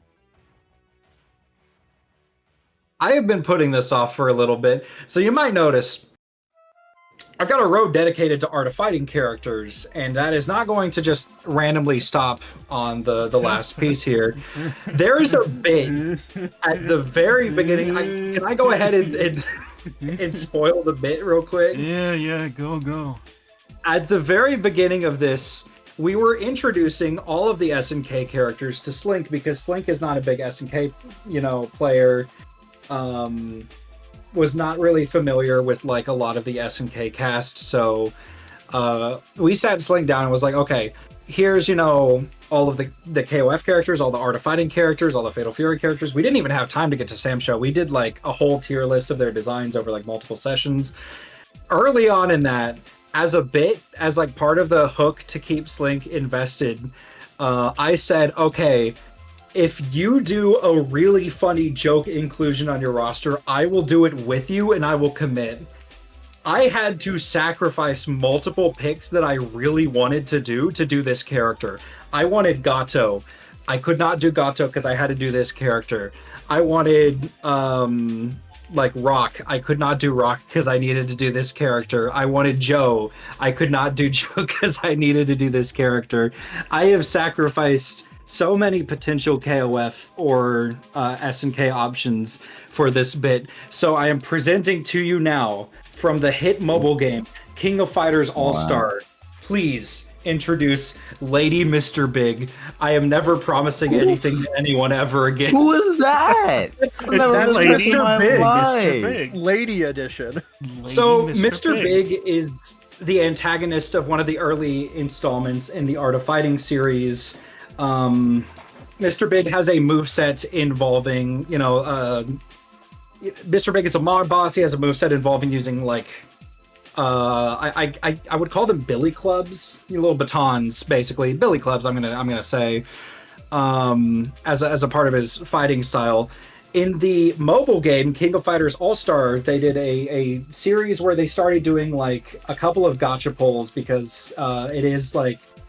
It's a gacha game. It is a pre like 2020 gacha game. So they did a few fan service polls that involved like designs of like male SNK characters redesigned to be the same core moveset but cute women. And I've said for years that the design for the female version of Mr. Big that they put out is a really good, really nice looking design that is wasted on being a redesign of Mr. Big. If they brought this design back and just in a new AOF game and said this is Mr. Big's daughter, I'd be like, yeah, fuck it. Good. Cool design. This design is really good, and so for a long time I was just like, anytime we would bring up KOF All-Star, I would specifically go out of my way to complain that they gave us a design that I think looks this nice. But like, go Google the design if you have not seen it. It's a very, very good character design. And they wasted it on like on Lady Mr. Big. I agreed to do this with Slink at the very beginning. I have spent the past like 3 weeks regretting this choice. I was sitting there while they were messaging, while they were finishing up their roster. They're like, I'm looking here. I really want to add Blue Mary. I wanted Blue Mary. I'm just sitting over here fucking cackling. And Slink is just sitting there cackling because Slink knows that I committed to the bit too hard and I can't pull out now. I think the funniest thing is you asked me for approval to back out, and I think my exact response was, "My respect for you would be gone." Okay. Well, with Art of Fighting out of the way, I think we all know what comes next. So if you would, please let us move on from this and reveal the next two SNK side characters. Also, yeah, Lady Mr. Big has been posted in the chat if Slink wanted to show the stream chat what that character design looks like. Also, yeah, it's Terry and I would be here. I don't feel like I Here, need chat, to say this much is what about them. Lady Mr. Big looks That is like. Lady Mr. Big. Why is this design for this character? No. Look, That I looks think really the cool. best thing about this character is that they didn't call it Lady Big or Mrs. Big. It's Lady Mr. Big. Honestly, you know what? Now that I'm reminded like how good this design is, I feel a little less bad about committing to the bit. Nice.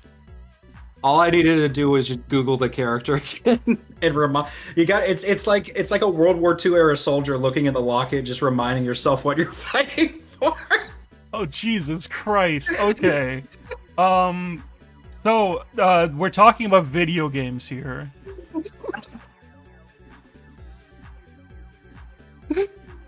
Oh, that's like the second worst joke I've made today. We're fine. I just want you to know, when you said that, the Yoshi Clan theme just started playing in my head with the kazoos and shit. Okay, please pull up the next SNK character. So I mentioned that Juri's interactions with Mei Li would be incredible. There's another SNK character that me and Huff have consistently been pushing as a rival with Juri and a lot of these crossover ideas. That is, in fact, Yamazaki. Yamazaki's great. I did not unfortunately get a chance to include like T-Zoc or some other like big body grapplers on the SNK side the way that I would have liked to. Yamazaki gives me a chance to like include something similar enough to that. Extremely entertaining character. I've always been like a big fan of Yamazaki. I think he's really funny.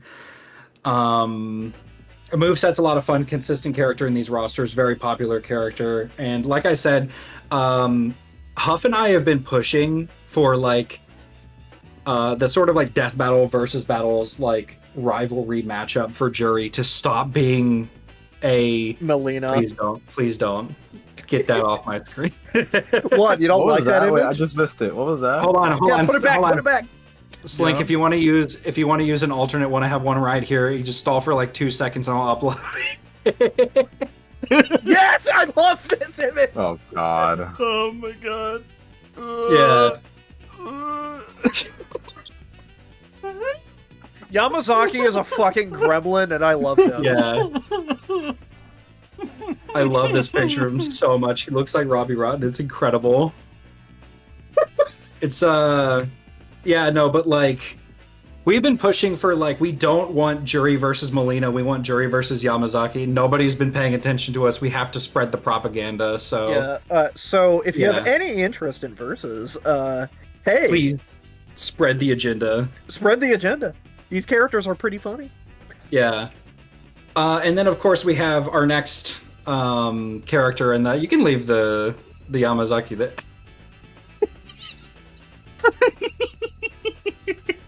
leave it at full blast. That's the Yamazaki slot now. I mean, honestly, Yeah. it fits. I'd leave it. Yeah. The next. Wait, can we overlay all three of them? No. No. Oh. The next, character from, of course, if it was going to be anyone, it's going to be Geese Howard. Geese is like an incredibly popular character. He gets us a villain on the roster. He gets us, he's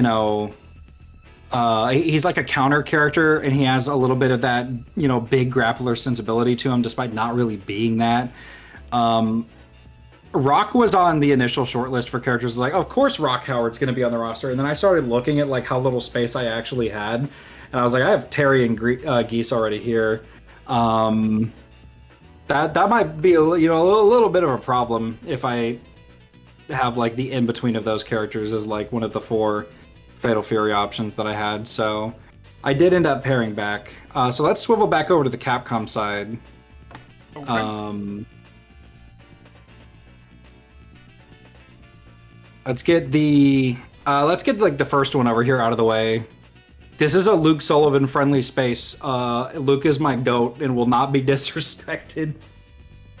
Yeah, no, Luke's great. I feel like the popularity that this character has gained post like Street Fighter 6 coming out is like such a massive improvement from where he was at when, you know, he came out in 5. So for Street Fighter 6, I really wanted to do Marsa. Like Marsa was the character that I really wanted to do, but I did realize like, hey, we don't have Guy, we don't have Ibuki, we don't have any like ninjutsu movesets because, you know, obviously no Vega. So given how popular this character's turned out to be, especially within people that are in like our viewer circles, I did decide to go ahead and include Kimberly as the second SF6 character. There we go, right there. And we have more characters that are Street Fighter or Street Fighter adjacent coming up. But with these Street Fighter 6 characters, the rest of the Capcom characters are going to be like Street Fighter adjacent, moving into like the non-Street Fighter cast. So it should be a little interesting from here on out. So let's stay with Capcom. I need to check. Chat said it's positioned wrong. Is it? No, it's not. It's your mind playing tricks on you. Yeah, so let's knock out the next Capcom one. Okay. There we go.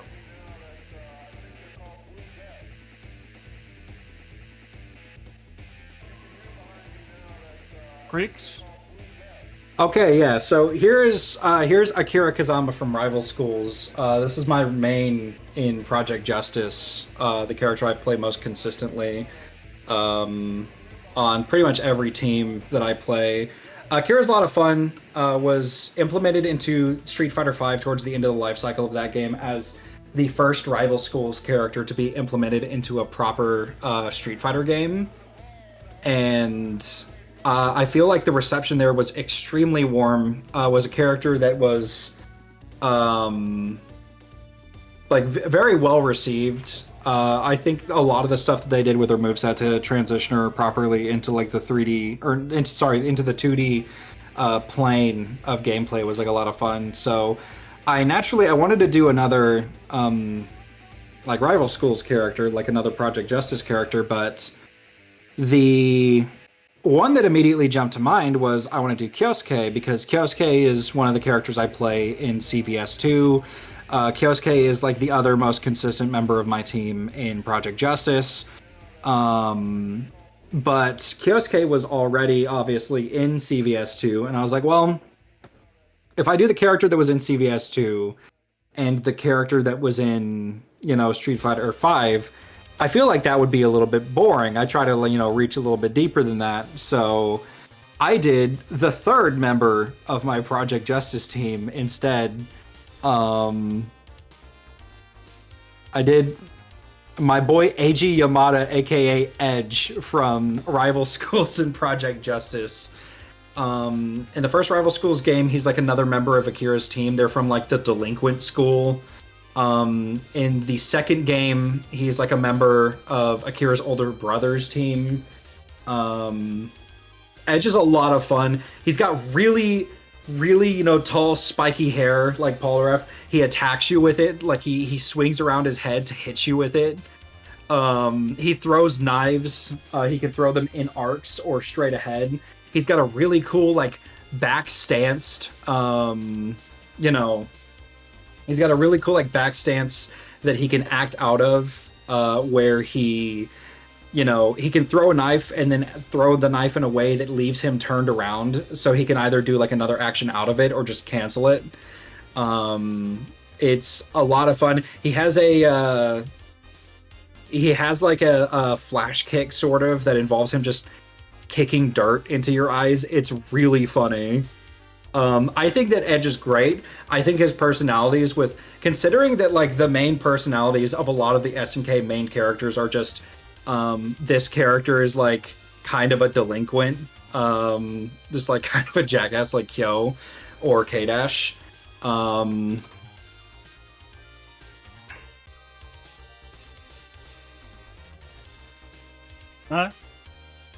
second. Got a work call real quick. I will answer that in a moment. I think that he would have a lot of really fun interactions. I think it would be like a really, really fun time. So let's get into the other like Street Fighter adjacent characters, because I feel like it'd be easier to knock out these next three on the Capcom side before getting into the mess that is the rest of the SNK side. Okay, so I probably should have been more careful about my wording, because now we have to go through all three of them. I decided to give a lot of love to Final Fight. I knew going in that I wanted to do Hagar, because I was like, oh, you know, Hagar's a great character. Everybody loves Hagar, but he doesn't get to be in a lot of the same reason as Necro. Like, Necro doesn't get to be in a lot of stuff because Dhalsim normally takes the role that Necro would have in terms of gameplay. Hagar's the same way with Geef, and I was like, oh, if I'm not doing Geef, perfect time. Let's get the Mayor of Earth in here. And then immediately with Poison, I was like, all right, I might not have Whip on the KOF side, but any KOF character that has any sort of relationship with Whip would have a really funny interaction with Poison because of the weapon that she uses. I really like her playstyle. I'm a big fan of like Poison and her design. And several people that I'm good friends with also really like Poison. So we are like, originally those two were going to be it. Lucia Morgan is probably one of the single most contentious picks on this whole roster, because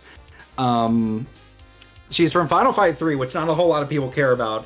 And when she was added to Street Fighter 5, the reception to her was decidedly very lukewarm. But I do not care. I love playing as Lucia. I think that Lucia is an incredibly fun character. I think her interactions with a lot of the SNK side characters would be a lot of fun. There's so many mob bosses and characters that are like criminal aligned on the SNK side that would make for some really funny interactions with Lucia.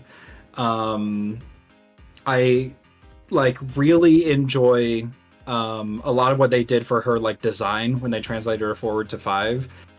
This would not happen. I just really think it would be nice. So we can get back to the SNK side now real quick. Okay. Do you still have to take that phone call? Not at the moment. We'll wait until my roster is done real quick. Okay. Which numbers do I light up? Let's grab these first two real quick. Okay. Yeah, so obviously Athena and Leona. So Leona is a really funny pick because she is an original King of Fighters character, but obviously here her placement is that she's representing the Ikari Warriors. I had kind of a conversation in a different Discord chat about how funny it is that Leona is a member of the Ikari Warriors that was made up for a fighting game crossover and is now like the sole representative of Ikari Warriors in a lot of other crossovers. But it just speaks to the like a testament of how popular that character has become. And then Athena is obviously like Athena.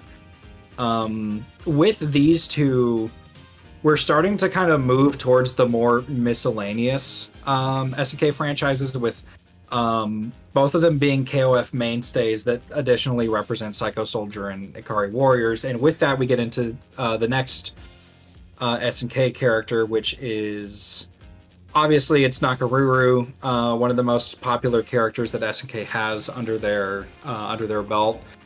Not a whole lot to say about Nakaruru. Like I said, just very popular character, really interesting moveset with the whole summon thing. I did go back and forth on who I wanted to include as the next Samurai Shodown character, because Samurai Shodown is big enough that it warrants 2 characters, if not much more than that. But I decided to go with Despite like the issues with her moveset translating to games that are not weapon based, there's issues with her in KOF 15 because her weapon is too large, and the way that the weapon characters work is you can hit the weapons, which means that she gets a lot of open weak spots. But Darlie is such like a popular character in the context of Sam Show. She's a new character from 2019. Really good design, like a lot of fun. I like the shipwright aspect of her. I like her weapon a lot design wise. It came down between Darlie and Basara, and I decided not to go with Basara. So this was ultimately the direction that we ended up moving in. And sort of with this slightly fantasy note, I'm sorry to be giving Slink the runaround, but we can go tap the next Capcom character real quick. Here we go. There we go. We're moving into the miscellaneous Capcom.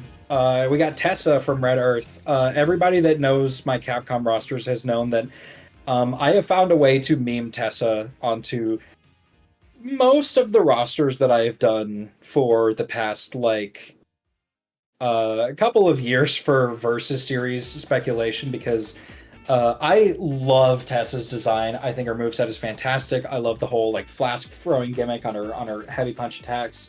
I really enjoy like the cape that shapeshifts into a dragon, and the way that like a lot of her kick attacks just have like a little cat come out. The way that they incorporate the fantasy witch aspect into a lot of her design is incredibly inspired and makes for some extremely fun animations that would be pretty difficult in a 3D space, but would make it like even more impressive if they could pull it out. Now, somebody did say Tessa Red Earth before any Darkstalkers. That just came about as a result of like The ordering. the ordering of the roster. I didn't want to have like Darkstalkers get cut off by the next row. So speaking of which, we can just go ahead and knock out the next one. You didn't think I was going to make a Versus Series roster without Morrigan, did you? And here she is right here, on a, on the center row where like the big players are. I tried to keep characters that are like a main character of their franchise or like very critical to the idea of CVS to me, like in the center. Where's Haomaru lol? I did not include Haomaru. That was an intentional choice on my part. And Morgan's not alone for Darkstalkers. I'm going to in chat. I'm going to post the very iconic at this point meme in my friend group if I can find it very quickly. Let's see here. All albums, favorites. I'm gonna scroll up real quick. I'm gonna find it like immediately. Yeah. There we go. Slink, if you would flash this on screen real quick. So, a few years ago, I was creating a Capcom versus Capcom roster that I drew as a part of an art project, and for my excuse for including a certain character, I photoshopped this together, and one of my friends who was arguing with me about it immediately conceded the point. I am using that once again. I am... I am not apologizing. Click the button. It's Hisenko. You're getting Hisenko. You're going to be happy with it. And on that note, since we're on the final row, let's go ahead and knock out the first SNK character on that row, because we're getting a little bit into miscellaneous territory here. This is Kaide from the Last Blade, specifically the Awakened form from Last Blade 2. We were playing Last Blade 2 in a Discord call a couple of weeks ago in preparation for like this specific roster. Getting into Last Blade 2 is like the most I've just touched a new fighting game and been like, oh my god, holy shit, this is sick, since I touched like Guilty Gear Xrd and got into Gear for the first time. The description that we made when we were playing it is Sam Show meets Guilty Gear. It's like Sam Show, yeah, it's like Sam Show filtered through the aggression and like the gorgeous, like over the top, style of an early ArcSys game. Yeah, it has like extreme defense and extreme offense, which really blends together those two IPs. It's a lot of fun. Kaide, especially at post Awakening. Also, this is another reason I did not have Rock. Kaide is in a lot of ways in both design and like concept is sort of a proto Rock. But yeah, no, like Kaide is great. The moveset is a lot of fun. A lot of comparisons I could draw to like Kai Kisuke. There's like a really cool uppercut with the sword that has like a really fun follow up where you like slam back down. There is like a lot of really fun electric or like energy based melee slashes that I think would be I think in comparison to a lot of the other fighting game characters alongside like maybe the Darkstalkers characters in Tessa, you'd need to tone him down slightly to fit alongside the Street Fighter and KOF cast, but I think he would be a lot of fun. And speaking of miscellaneous, I'm just going to throw in the next character real quick. So this is kind of a fun one. This is Gai Tindo from Bariki 1, a somewhat obscure but somewhat well-known SNK fighting game that's famous because instead of using a control stick to move and buttons to attack, you have two buttons for forward movement and back movement, and your attacks are mapped to a control stick, and pressing different directions with that control stick will give you different attacks. Bariki 1 is like a fascinating game. There are like no crazy supernatural powers. There is no fireball throwing, no swords, no like experimental superpowers, no anything. It is straight up mixed martial arts, like people just fighting. And it's a fascinating experience. Gai Tindo himself was included in the King of Fighters to represent his game in KOF 99 and 11. And as I was watching footage of people playing him in 11, I was like, oh my god, this like, despite having such a simple design and basically just being an MMA guy, he has sort of like a Baki the Grappler, Kengan Ashura type like grit to him, little like Ashita no Joe even. Like he's got this spunk and this kind of like, he's got this like punk delinquent like edge to him, and the way that he fights as like this pure mixed martial artist that makes him a lot of fun to watch. He's got these dodges that are a rekka that leads into various things. The way that like excuse me, the way that the translation of his moveset worked, because obviously the Bariki 1's most famous aspect is the weird control scheme. The way he was translated into like KOF like was a lot of fun. I think it would fit directly into a CVS game as well. So let's pull up. I'm gonna go with the next SNK character. Here's a fun one. So here's Jean d'Arc from World Heroes. I knew going in I wanted to do a World Heroes character. Wasn't sure which one, but Jean is consistently one of the most popular World Heroes characters. Jean is also the only one they've really used recently. The only one they've used recently in a certain game that we've been avoiding talking about, and for good reason. But I really like her design. As simple as it is, I think it's really effective. She has a sword that is like much like Ivy from Soul Calibur, it's like a whip sword, which makes for an inherently really fun moveset. And she also like kind of, despite the fact that she does use the whip sword, she sort of fulfills the aesthetic of like what Charlotte from Samsho, who was originally going to be my second pick for that franchise, would have like kind of given us, which is part of the reason I ended up doing Darlie instead. I like John is a lot of fun, and she's also like crazy. She's a complete weirdo cartoon character in terms of her personality, which would be a lot of fun. Just again, like I always like to bring up, it's a lot of fun watching these characters interact with each other. We have another very weird character for our penultimate Capcom character. Oh boy. So this is Edward Bilstein. He is Darth Vader if Darth Vader was the Black Knight from Fire Emblem.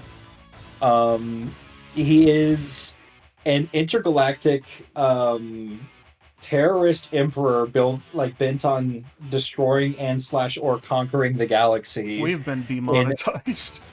Oh no. In a game that is like very much a a Star Wars homage. So he's very Vader-esque. His like he's got this big suit. He has the ability to float around, which is like his taunt, which is really funny because you can use the taunt to float around and then cancel it into like an air attack. He's got a big sword that does big damage and a couple of really funny like upward swings with a sword that can transition into like a downward stab or like a follow-up attack. Not the flashiest character in the world, but sometimes all you need is a big body with a big sword and a big hitbox that has a composing and entertaining presence to them. So that leaves us with our last two characters. Let's get the SNK one out of the way. If we're doing miscellaneous SNK characters, especially if we're doing non-fighting franchises, the obvious direction to go in is, of course, Metal Slug. And when it comes to Metal Slug characters, you really only have three options for the big popular ones. You have Marco, Mars People, and Fio. And I decided to go with Fio. Fio's already been in some of the non-canon spin-off, like 3D titles for KOF. She's got like she has the ability to like use military style takedowns, and they do a lot of things with her moveset that are somewhat evocative of the way that they translate like the Ikari Warriors and the it's not Alan O'Neill's So True. Excuse me. The most interesting thing is like they just kind of let Fio like throw grenades, and while she is often using them in weird impractical ways or at weird angles, they do allow Fio to use like an arsenal of weapons in her fighting, especially in her supers, which is like a lot of fun. I would compare her a little bit to like MVC2 Jill, where it's not like you're not having the character just be a turbo zoner that's just like using guns the whole time. Rather, you're taking the idea of the character being like a militaristic fighter and using some military weaponry in somewhat unconventional ways, and you're extrapolating that outwards, which leads us into my last character here. Yeah? You did not think you were going to get away with not having Leon S. Kennedy on a Creeks Capcom roster, did you? So one of the first things I did was like, okay, I'm going to have one non-fighting game, non-beat-em-up character on this lineup. It's going to be Leon S. Kennedy. You know why? Because I've always thought that Leon interpreted into a context like CVS would be fascinating, because most of the time when you get to see Leon translated into like something like fighting game concept, people are focused on like, okay, he's got the Silver Ghost, he's got the shotgun, he's got the like SMG. And with all that, you get like, okay, so this character is like a heavy zone or a gun character, but what are two things that Leon is extremely famous for in comparison to the other like Resident Evil characters, which are most famous for using guns? Leon has the suplexes, and like he's got the suplexes and like the takedown grabs. He's got the kicks. He's got like being a member of like the Secret Service, he has Krav Maga and like Jeet Kune Do, so he's like a master of like militarized like mixed martial arts. Getting a character that can do like Krav Maga into like a fighting game is like a lot of fun, and most importantly, I think Leon would be a lot of fun as. So here's my pitch for Leon. Like I said, you give him the suplex, you give him the kicks, you give him like Krav Maga attacks and you know Jeet Kune Do attacks, but you specifically don't make him a gunfighter. Instead, he only pulls out the guns for like supers. He's mostly using like his military hand-to-hand combat training and the combat knife, which especially with the Resident Evil 4 remake, it's been turned into something, extremely iconic for the character. And you have like original RE4, you got the knife throws with like Salazar and like the final encounter. You have like the knife parries that he can do. You have the stabs, you have the slashes.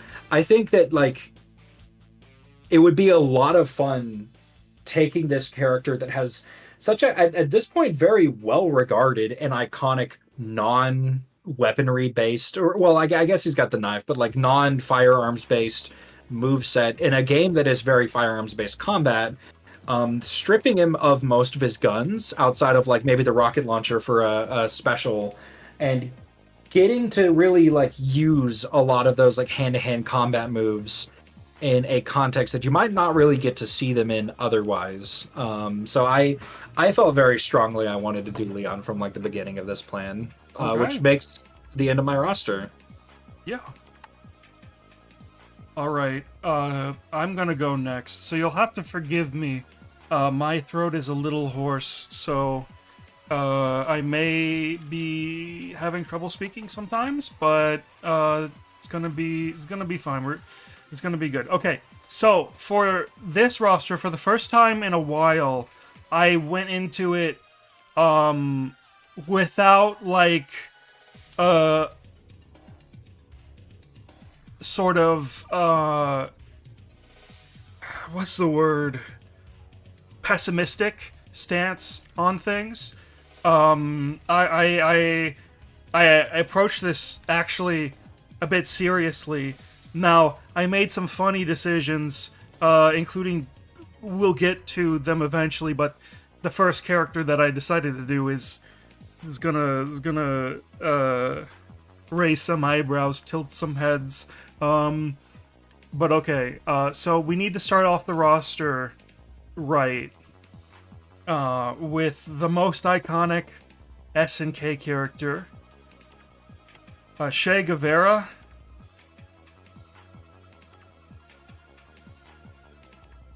Okay, alright, so I was crafting this roster at like 4 in the morning one day, a couple days ago, and I found out about this SNK game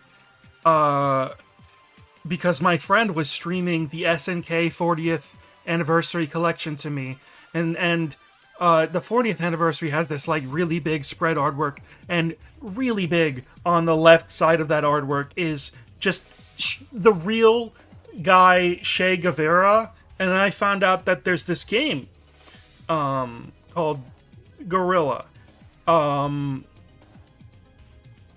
where you play as Che Guevara and player 2 is the actual Fidel Castro. And I found out that this is like, so this is a top-down shooter. It was originally supposed to be a game where a corrupt cop, not corrupt cop, a cop tries to infiltrate a city that's been corrupted. The city has fallen to chaos.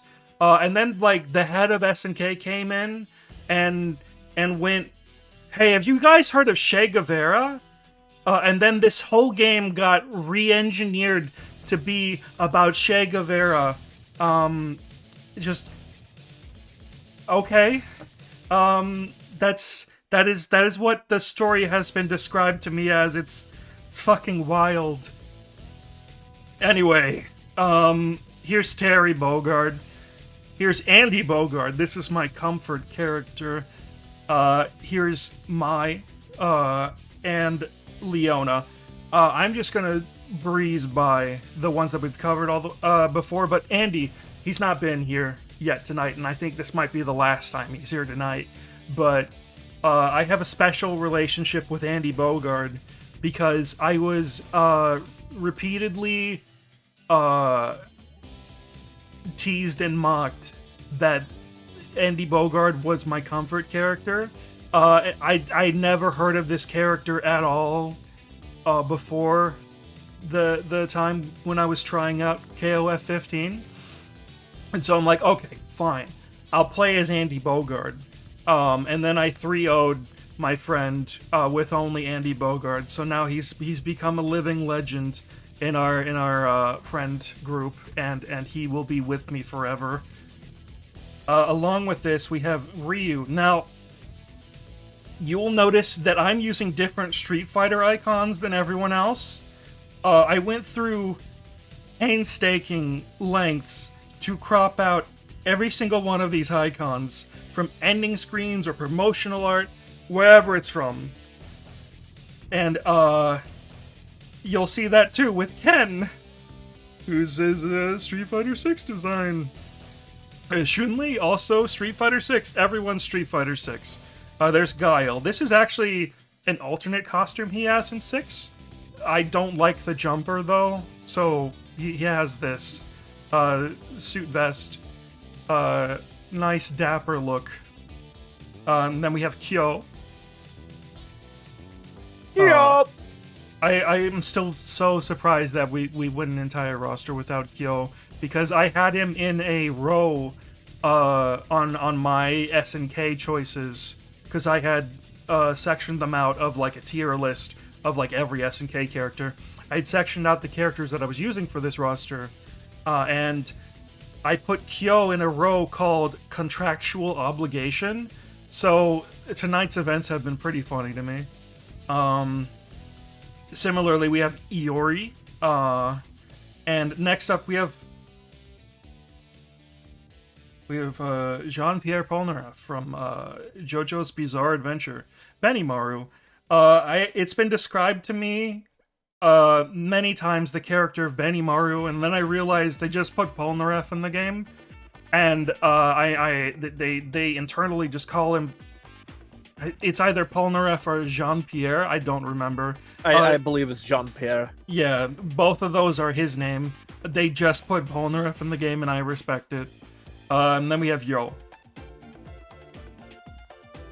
On the Capcom side, we have Luke. And the man of the hour, Dudley. Dudley is a very cool guy. It's a shame we'll never see him again. He's great. I really like Dudley. I think he's a very animated character, and he's a lot more interesting than another boxer that we might get forced to have. I love Street Fighter 2. What do you mean? You don't want the entire cast of Street Fighter 2 back with your favorite character Vega and T-Hawk? So true. Here's Rashid. I had to crop this out from his ending screen. It was hell. And then the last character on this row is Dan Hibiki, opposite of Yo, as everyone else has had. It's basically a requirement. You can't have this game without these two characters against each other. All right. Next on the next on the SNK side, we have On Hell. This is a character that I like a lot. She's one of my mains in KOF. I actually play a 3-person team. I literally only play as these characters. It's Andy because of the incident. On Hell because she was actually like a character that I had learned before going into this, and then Mai. I don't know how I landed on Mai as the last character, but it happened. It's because people bullied you out of playing Athena. No. Yeah. I did play Athena. No, you did. You did when we did? played 15 for a while. Oh, okay. I didn't remember. I just remember the person I was playing with choosing Athena as their third person and then spamming Psycho Ball. There's Kula. Kula feels like she has to be here. And there's the speak of the devil, Psycho Ball herself, Athena. And then last on this row, we have Lucky! Lucky Globber is so funny because he has, like, objectively one of the worst projectiles in a fighting game. I love him so much. He's so cool. The way he throws the ball limply and it just goes right down in front of him. The way every other move he has is a spin kick where he lunges forward while spinning and yelling, Yahoo! Like, what is this character? I love him so much. Dude, the American sports team is so funny. Brian Battler's fucking spinning gif is still the best. Like, why can the football player fly? Oh god. This was a character. It was really funny. we were doing the SNK tier list. They were introducing me to all of these SNK characters that I have little to no knowledge of. They introduced Iori. They're like, this is the coolest guy ever. And I just went, okay. But then they showed Lucky to me, and I'm like, yo, this guy is awesome. He's so cool. You see, characters to me, when they're trying really hard to be cool, and there's nothing lame about them, I just don't latch on. There has to be something inherently lame about them, and that's what endears me to them. I love Lucky Globber. He is the best. Okay, here's Juri. This art was a pain in the ass to crop out. I gotta originally in this artwork, she has her leg up here. She's putting her foot on somebody's face. And then a friend told me to put like 6 feet in here. And I'm like, okay, sure. And then it was a mess. So I opted against it. And then we have Cammy. Am I the first person with Cammy tonight? Yes, you are. Oh boy. I like Cammy. She's funny. I really endeared the Street Fighter 6 interactions with Cammy really endeared me to her. I like that she's a funny cat lady. It's interesting experiencing a lot of these characters after their story is over and just experiencing the eccentricities of their personality rather than their internal and external struggles. Because you have Ryu, who's like not good with technology and overly formal, and then you have Cammy, who's she likes cats. She likes cats. She loves cats. I find Cammy hilarious because she has been like a constant throughout the series, but the only time she has been interesting to me has been Alpha and 6. I really like it. Yeah, when she is like either batshit insane or just a British person trying to enjoy cats. Alright, next character we have DJ. Okay, so I don't Why remember. did you use that renderer? This is the only one of his Street Fighter 6 design where he actually looked like a human being.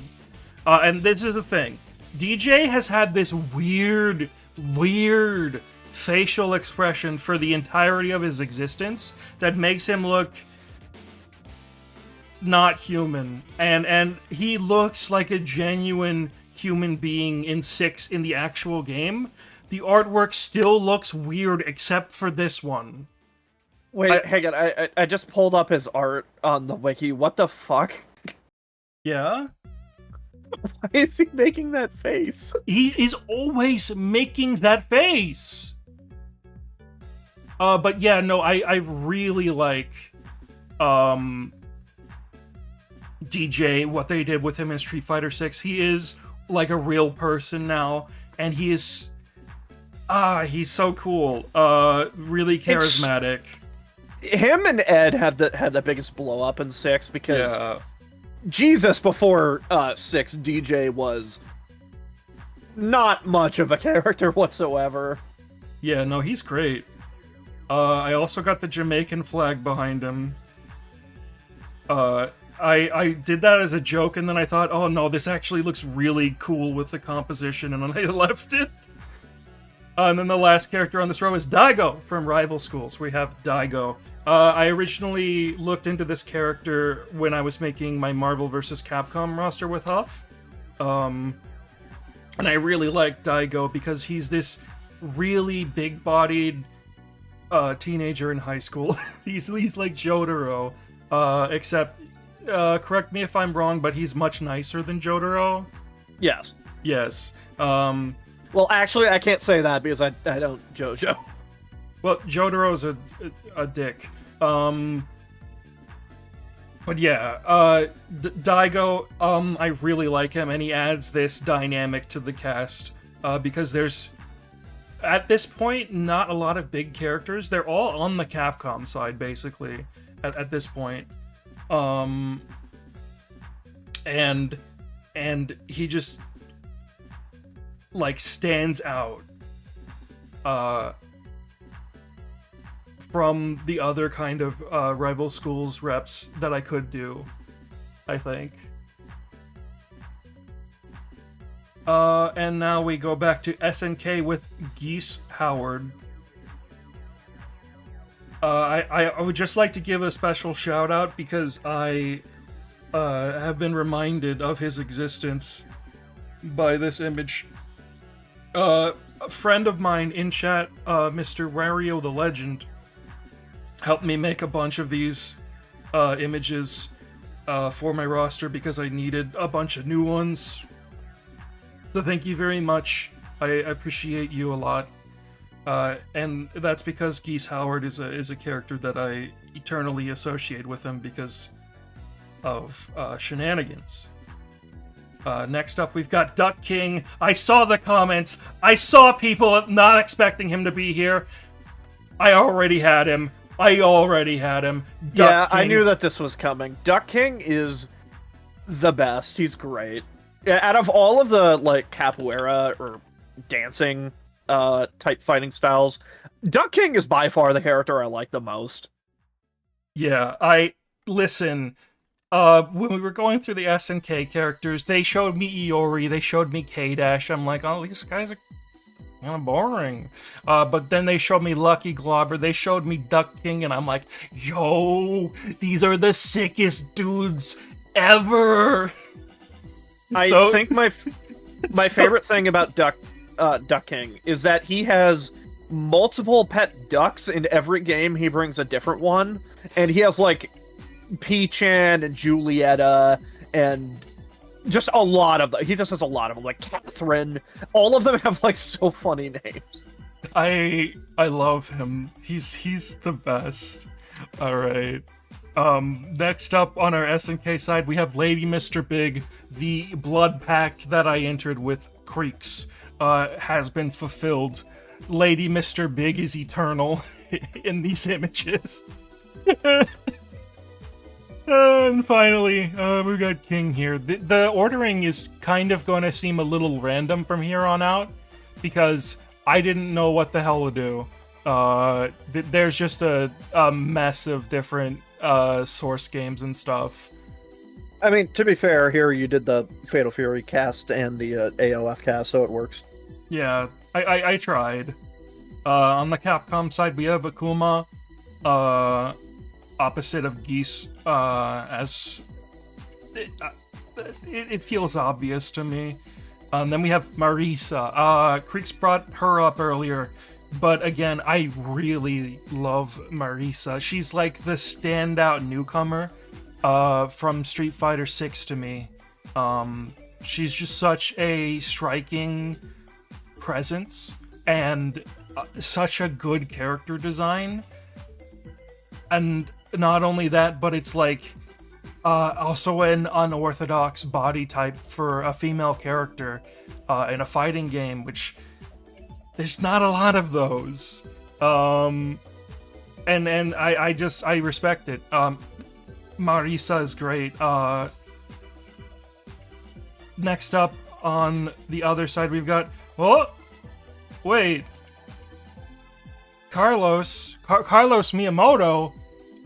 So I tried to stick to only 2D artwork, but you know there isn't 2D artwork of Carlos's new design. Gotcha.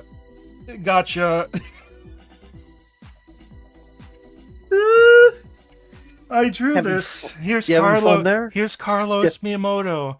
He is so lame. I love him. He's so lame that they brought him back in Street Fighter 6 just so you could beat the shit out of him in the story mode. Yeah, he's just this guy named Carlos who has a samurai sword. And I love the fact that they didn't even bother to like save him. They just brought him back in the story mode for Street Fighter 6 because they knew they're not going to use him. Just put him in the story mode. You should probably say who this Carlos is. Miyamoto is one of the characters from, I believe it's Final Fight 2? Yes. Final Fight 2. He is such a footnote. But his inclusion in Street Fighter 6, like, greatly endeared me to him because he is so funny. I love this guy. I've been constantly trying to meme him into rosters that we do, and I finally get the chance to do it when I'm doing one on my own. So there's Carlos Miyamoto. Oh, Christ. And then the last character I have on this row is Rose. I like Rose a lot. She's a cool character, and I tried to represent each of the games that I could with at least one character for Street Fighter. I may be missing a rep here or there, but I did the best I could with the limitations that I set upon myself. Alright, so we've got Vanessa from the SNK side. Is this the first time she's been seen tonight? Yes. Okay, well, help me. Okay, Vanessa is the resident boxer for the modern part of KOF, and they really haven't gone to any other boxers, which is kind of weird. They really have not brought back any boxers since Vanessa was really become a mainstay, and she is just basically a single mother who is trying to raise her kid, and she is also a secret agent who goes on spy missions. Yeah. I really like her design and character. So she was gonna be here no matter what. She's fun. I love her. I wish I had room for the MILF. Great. The next character is... Oh god, Naid? Najd. Najd? Okay. Yeah, Naj. Okay. This is a character that I saw and thought looked really cool, so I added them. Naj is really sick They're because really recent, right? From 14. Yes, she was added in KOF 14 as DLC and KOF 15 as DLC as well. She's a very sick character who has like a very harsh sense of justice and is essentially the Middle East. I don't think it's been so specified where she's from in the Middle East, but the Middle East Batman, in which she literally goes into like monologues about truth and justice and defending and saving people. And then they just gave her the ability to turn and morph into shadows and hide in the shadows. So, okay. Yeah. She's really cool. I wish they would add her in a main game, in base game, so they would give her a fucking story so we know more about her. Yeah. You said Batman, and I was like, okay. So I'm sold. Because I always find characters trying to be like Batman to either be like really endearing or the funniest thing ever, but this is the really endearing kind. Oh, you should look into the Nemesis comics. They are... oof. She's from Saudi Arabia? Okay. Is she? Okay, I wasn't sure where she was from. I just know that she's like... Okay. touted as the first Middle Eastern character for KOF. I think the next character that I have is one who's actually been highly requested to return, hasn't appeared since the early aughts, which is the 2000s for people who don't know what that word means. Never mind. I think I didn't include them. No, they're not here. I was going to include what was the character from when we did the Kasumi? Kasumi, yeah. I wanted to include Kasumi, but a character had to be on the cutting room floor, and I forgot that I cut her. I'm so sorry. I wanted to include Kasumi, but we have the King of Dinosaurs. The King of Dinosaurs is actually the only 3D character on this roster. And that's the way it should be. Hang on, so you drew Carlos, but not King of Dinosaurs? Do you expect me to draw all of those goddamn scales? Yes. I should have tried I would jump harder. at the chance to draw King of Dinosaurs. I should have tried harder. Okay. The last character I have on this row is one that I got told to include by so many people. I was against it, but So we have on the last side we have. Oh wait, that's not right. That's Raiden Mei from Hokai Gakuen 2. That's also not right. That's Raiden Mei from Honkai Impact 3rd. That's also not right. That's the Raiden Shogun from Genshin Impact. You know, is it bad that when you said you were going to do this character, I knew you were going to do this bit? Wait, no, that's Raiden Bosun Mori Mei from Honkai Star Rail.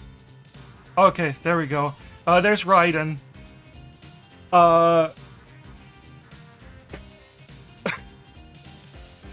Yeah, so it came down to the end of it, but we have 3 heavy characters for SNK side with Geese, King of Dinosaurs, and Raiden. And Spoilers! Right, I mean, I don't remember if there's another one, to be honest. My memory's not very good. I don't. Oh wait, you did reveal Geese. Fuck. Yeah, Geese is right there. He's right there. I looked at the top row and he wasn't there, and I was like, oh. No, I don't have Mortal Kombat Raiden because that's Raiden. I don't have Raiden from Metal Gear because he's deceased and dead. Okay, so the artwork, Carlos is me. Just for clarification. So yeah, Raiden. He represents an archetype that's only loosely filled at the moment by on Hell, but like the masked wrestler, specifically the type of wrestling. It's he's your more traditional big body wrestler, Yeah. and he pulls from a lot of Japanese motifs in terms of combat, specifically with like his type of grappling style, and also he has the ability to spew out like the mist, and he can, if I remember correctly, he can do different types of mists for different effects. Like I think one of them has like the ability to stun poison, one of them is just a general stun. And Raiden is actually pretty cool because he is a unique character in the sense that back in the day at the original Fatal Fury line of games, along with Terry, Andy, and Joe, Raiden was actually the character that they were pushing to be the main fourth Raiden. character. Or Whatever. his name is Raiden. Okay, Raiden. They tried to position him as the next big character, like being one of the 4th main characters, to the point where he was one of the main characters in a manga spinoff that I read in preparation for this stream, which is really weird because fucking it's Raiden. You haven't seen him in like 20 years. Like he's been in 2 games since his Fatal Fury, since like Fatal Fury ended, and that's been KOF 13 and CVS 2. Yeah. So this character fascinates me because he's one of those characters that they try to position as like a new main character for the Fatal Fury line, and then they're just like, no. They just dropped it for some reason. We'll never know. And continuing on the Capcom side, we have Dimitri. I included Dimitri here. He will have Midnight Bliss. I love that you use that art. Yeah, the fuck-ass Dimitri art. Yeah, the one that looks like he's, I don't know, joke here. I also have Morrigan. That's like a mandatory one, but I also like Morrigan. She's got a funny voice. And I have the opposite of a King of Dinosaurs. I have Hauser. An actual dinosaur. No, what are you talking about? You already had one. So true. Akuma's right there. That was actually my joke. I was gonna say that if you didn't, fucker. And finishing out this row, I have Mike Hagar. That's the end of the fighting game and fighting game adjacent characters, sort of. There's a bit of an asterisk there. So for the final row, I have dedicated 8 slots to characters that aren't originated from fighting games. And first off, on this side, we have Nakoruru from Samurai Showdown. And I'm gonna do things a bit different with this row. Opposite to Nakoruru, I have included a character who is very infamous to many fighting game players.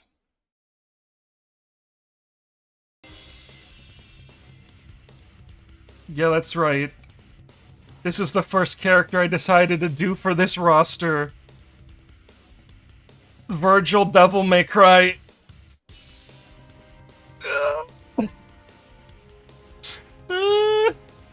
I don't know what type of response you're looking for from me. I knew you were doing this. Yeah. Here's Virgil from Devil May Cry. But, with a caveat, he's using Beowulf.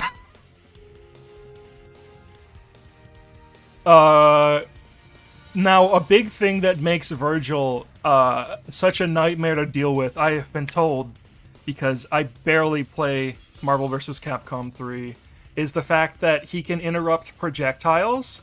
Yeah, I'm just gonna let him do that by default with Beowulf. It'd be fun. It'd be funny. He would basically not use his other weapons, only Beowulf. That's all he needs. Really all he needs. I hate to interrupt, but do you care if I throw out a quick news update? Oh, sure. What's up? Apparently Nintendo is releasing the Starfy games from the GBA on Switch for Nintendo NSO America. Huh. All 3 of them for some reason. Didn't those not get localized, or They never got localized. Interesting. I just wanted to bring that up because that is interesting. I'm surprised those games are getting localized. Yeah, that's definitely a good thing. Those games are neat. Give them a shot. Alright, next up with Nakoruru, I also have Haomaru. And opposite of Haomaru,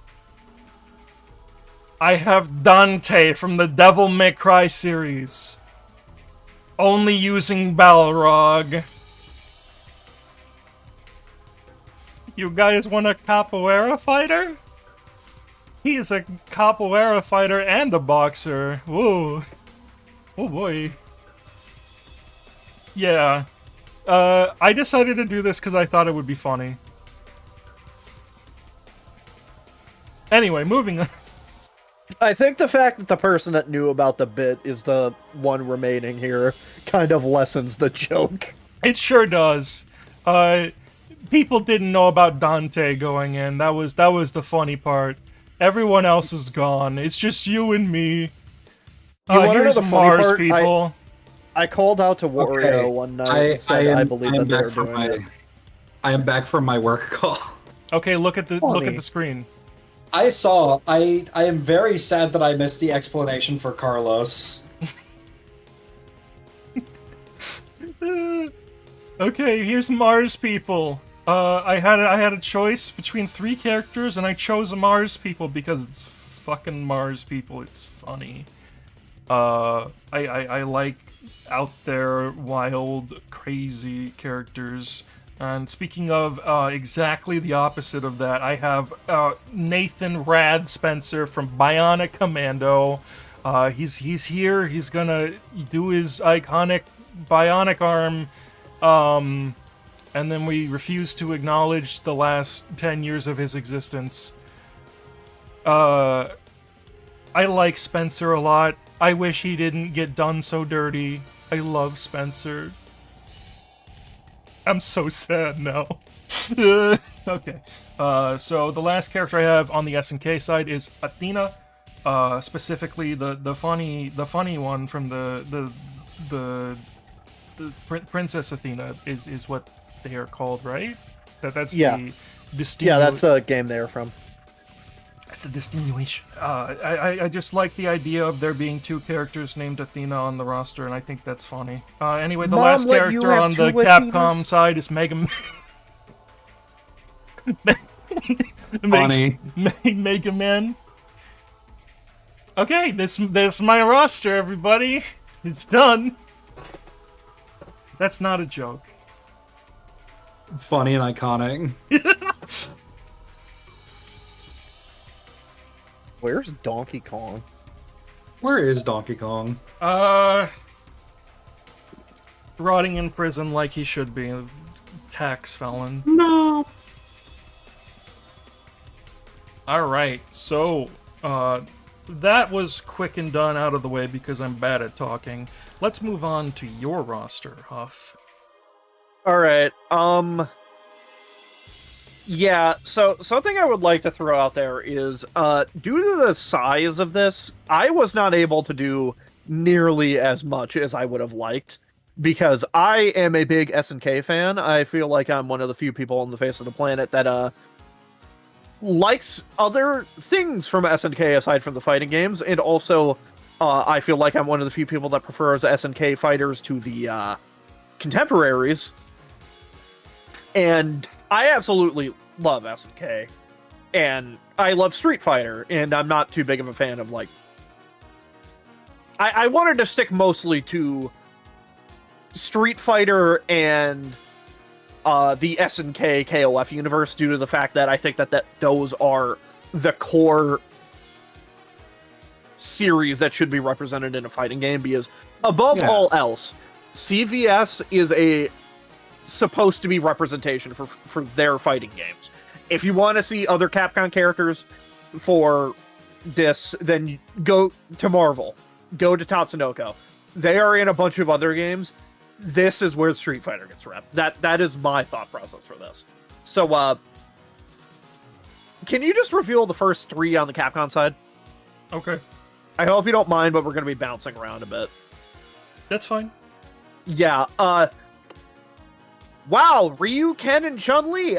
I'm so shocked. So shocked. So shocked. It's so shocking. How could you? Who would have picked such an obscure character such as Ken? Apparently only two of us. Yeah, actually, come to think of it, yeah. Funny. And you just want to reveal the first on SNK? The first one? Just the first one? Yeah. Okay. There's Terry. Holy shit, Terrence Bunger? Yo, Bonger? Like Wow. Bugsnax? Okay, second SNK. I had to do my homie Joe Higashi because he's fucking hilarious. He had his own version of CVS for some reason, where the only new additions were Joe Higashi and Dan Hibiki. It's really funny that they did that. Joe is hilarious. He's the more comedic character for the Fatal Fury series, and I just love that. Muay Thai. And once I went to a gas station and got asked if I was cosplaying Joe Higashi. So much.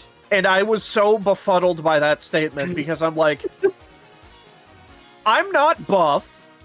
You weren't shirtless, I assume. I definitely weren't shirtless.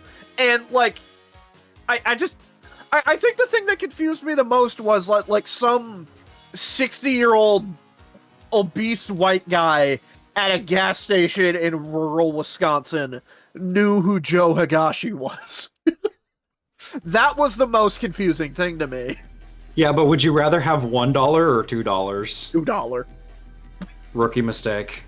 I've been posting that image for like a year, and then like eventually I like ask people that question because every time somebody says $2, I just say rookie mistake and I refuse to elaborate. every time I used to post that image all the time and nobody would respond to it, and then somebody else posted it and they're like, "Yo, this image is so fucking funny." I'm like, "Fuck you!" Oh my god, hold on. So Wario is like friends with us in our main Discord chat. He knows all three of us. He pointed out You got compared to Joe Higashi. One time in high school, I cosplayed Terry, and Slink's comfort character is Andy Bogard. Together, we are Team Fatal Fury. Oh boy. Good bit. All right. This bit is incredible. Yeah, and anyway, as you can see, Slink revealed it's my no shit cheese here. I really don't have much to say. And while we're at it, reveal the 4th SNK.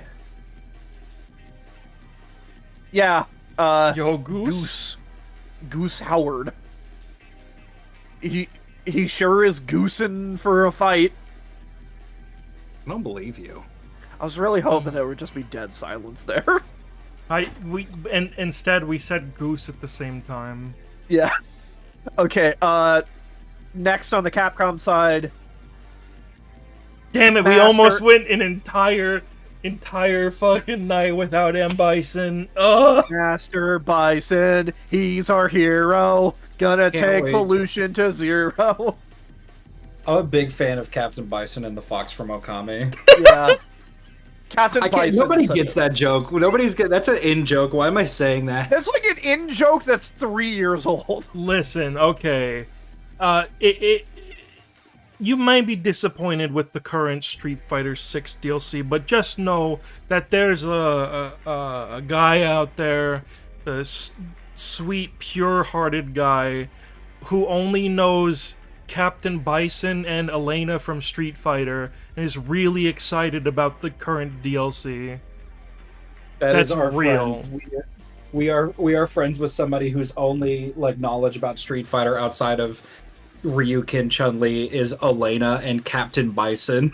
Hey, can you reveal 6 on the Capcom side? Yeah, speaking of Elena... This is a victory for all of morality. I really wanted to do Elena, but I decided to do Urian instead because I didn't have enough villains. I was struggling to choose my 3 rep because I There's really so like many good ones. Yeah. I really like a lot of characters for 3s. So what I did was I just picked 5 people, right? Yeah. And I picked 5 characters, and I just DM'd one person, said eliminate 1. I DM'd another person, said eliminate 1. And whoever was remaining was the one that got picked, and Elena was it. Yeah, because nobody wants to say get rid of Elena. Yeah, it's funny that the last 2 were Unless they're a Street Fighter 4 player. Elena and Urian were the Wait last a minute.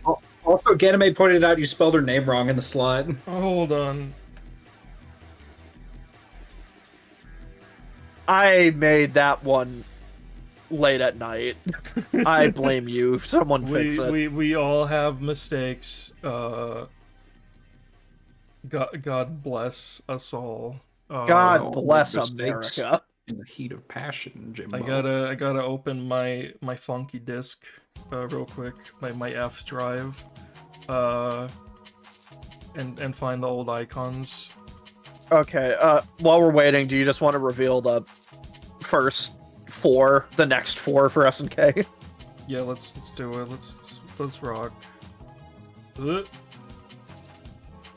Okay. Holy shit! It's Kyo, Benimaru, Leona, and Iori. Who would have saw them coming? Update. I love how Benimaru has not have a perfect slot. attendance on everybody's except for mine. Benimaru is an icon, and you need to put Yeah. respect on him. And I like Benimaru. I used to play Benimaru in CVS 2. I just didn't have space for him because I limited myself arbitrarily. Look, all I'm saying is, he's pretty cool. He's a funny guy. I also went for the classic design Leona, just because I like that one more.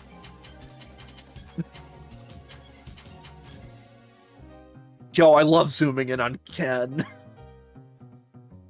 Why didn't this work? Oh my god.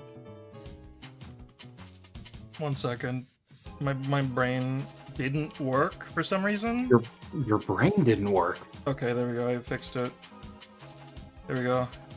Good enough. Good enough. Good enough. We'll fix it in post. Alright, you want to reveal the next Street Fighter? 5. Hi, Alex!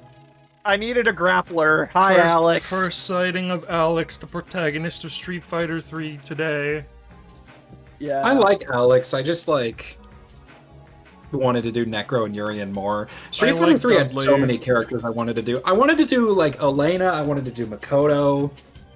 Dude, I wish I had room for Makoto. She's I didn't have room for my two favorite Street Fighters being Makoto and the funny and iconic. I'm gonna send you the slots link and I want you to put him on screen because I sure do love him. He's an icon. Let's see. Oh, This is my favorite Street Fighter character. That's right. We exist. We don't deserve rights. I don't know. Maybe we should leave it like this. Was that Edmund? Edmund. You know what? Just leave it like that. We'll replace Elena later. No! You're killing We'll all the fix- good ones. We'll fix Elena later. So, yeah, next, Streets. Cammy. Yeah, going across from Leona also feels fair because they are basically the same character. In terms of story, not in terms of personality. Or gameplay, whatever. And, yeah, next we have everybody's favorite character. It's Akuma. Who doesn't love Akuma? I like. I don't him. have He's anything to angry. say. It's Akuma. It's Akuma. Wait. Oh shit. The next character is getting revealed. Holy shit! That everybody's favorite Street Fighter character, Abel. I remember like being Abel. so impressed when you told me you were going to do Abel. Okay, so, I like Abel, and I wanted to represent the main characters of Street Fighter. And believe it or not, Abel was the main character of 4. Somehow. And something I really like about CVS is that they had the explicit design choice of wanting to bring back characters that haven't been seen in a while. And you know what? Abel does fit that. He would be, if he comes back, he would be brought back for a game like this. And then he would never be seen again. Yeah. Also, I find my favorite thing about Abel is just that his story in Street Fighter Cross Tekken is just that he saw Heihachi's bear and was just like, God, I want to pet it. That's his entire storyline in that game. Very relatable. I respect Abel more than I should. But, yeah. Next up is Juri. Everybody's favorite. Oops. Hi. That's the wrong side. It's fine. We already talked about him anyway. You know what? Go down to SNK and just reveal the next two. Wow. Yeah. Wow. I put them across from Abel and Juri because I felt like that fit with Seth's story in 4. Yeah, Nest's characters versus like SIN characters are like a pretty even match in terms of like their story basis. Yeah, Abel and K-Dash are both clones developed in a lab, and Juri and Kula are both women. Okay, enhanced let's continue. with robotic abilities. Let's continue. Robots? They're okay. Huff consistently. He also did this when we were doing the tier list. Huff consistently says like robot or cyborg whenever a character is experimented on with weird biomechanical powers. They're more like BOWs. Yeah, to be fair with Juri, she literally has a robotic eye at one point. Yeah. She did lose it. Also, I think Kula has some robotic parts in her. I don't know about that. I don't know. She like spews ice out of her. I think that's. I think that's pretty normal. You're right. It's pretty normal. Okay. Also, I'm surprised that we had this character more than the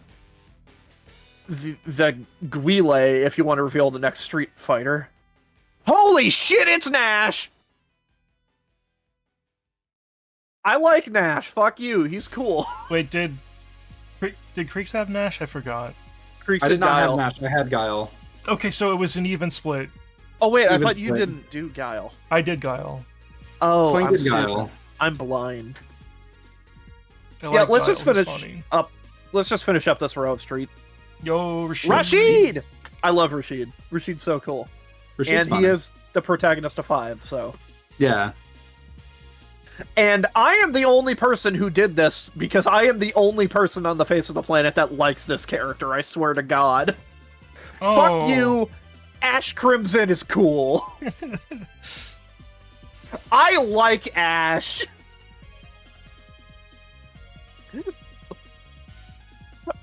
I just Do like you Ash. wanna explain to the audience who Ash Crimson is? I don't know if I need to. I probably do. Ash Crimson is cool because he is like the character introduced to be like positioned as the new protagonist when he's not. He's actually kind of the main villain of the arc and then retrofitted to be a good guy. And I just really find his story fascinating of being doing bad things to get away and stop an evil organization that is his responsibility due to it being his family, and doing it behind the back of Elizabeth because he doesn't want to hurt her, because the only way he can defeat the evil powers at be is by literally erasing himself from existence. I find his story fascinating, and them changing it of the main character is actually the villain, and secretly Elizabeth as the protagonist is a really cool narrative way to do it. Also, speaking of the main protagonist, hi Elizabeth!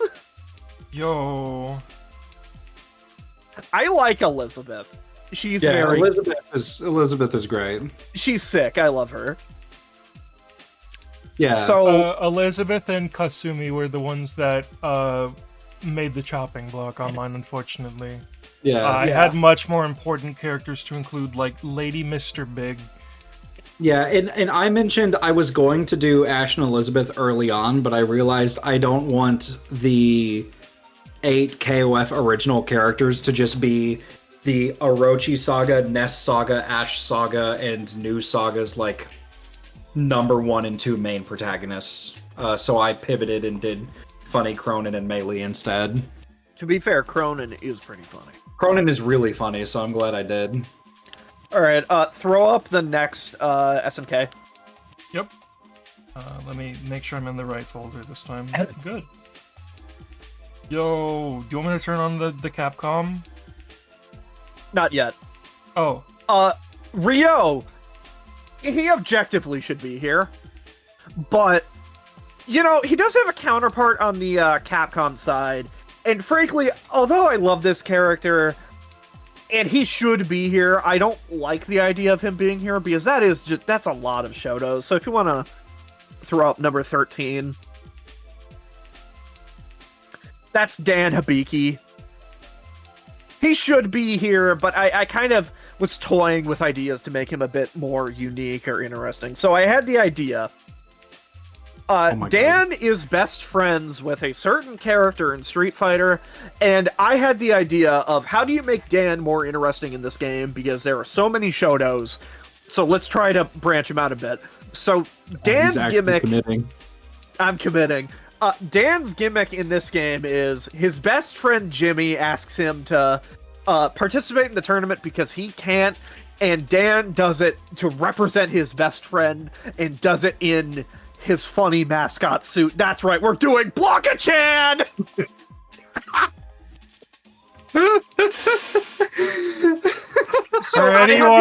for anyone unfamiliar with the lore, the Blanca's real name is Jimmy. Is in fact Jimmy, and he is best friends with Dan. Yeah, Dan and Sakura. Yeah. Yeah, I also had the idea in my head of, like, you know, it would be pretty bad if you just had a character in a suit and said it was him. So I had the idea of, if you do his level 3 super, or whatever you want to call it, he just takes off the costume. Breaks out of He's the like- costume, He just jumps does out of his the super, costume. then puts on a new one. No, he just takes off the costume and says, "I can beat you without this," and then he just becomes a worse character.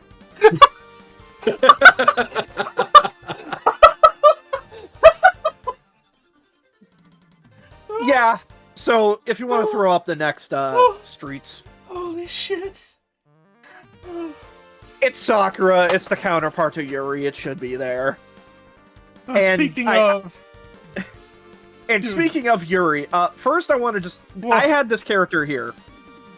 Because I just want to talk about Rick real quick. I didn't have room for him, but I wanted to bring him up. Rick is so cool. He's like the, a character proposition to be a new main character for Fatal Fury before they rebooted with Garo. And he's just cool. He's a Native American boxer that drives a motorcycle. He's sick. SNK, if you hear me, please bring back Rick Stroud. He's so cool. Anyway, Yeah, I genuinely had never heard about Rick from Fatal Fury 3 because I'd never played Fatal Fury 3 until Huff told me about him. And as Huff was telling me about him, I was like, oh my god, like his design and his concept as a character is really cool. Like I'm genuinely a little bit sad that we've never seen this character come back because boxers are a very tight ship in fighting games. Most fighting game franchises only have one, and Vanessa's so popular that we're very unlikely to see Rick come back. But I really would like him in City of the Wolves now. Yeah, not only that, but SNK, or Vanessa, literally has 2 of Rick's supers now. Yeah. I also did consider Alfred and Li Zhangfei, I believe that's how it's pronounced, from also from the same game as Rick. All of the new characters they introduced in that game, really sick and love their designs. I hope they come back somehow. But yeah, anyway, like Rick's I said, from 2? he's from Real Bout. 2, not Yeah. 3. Okay.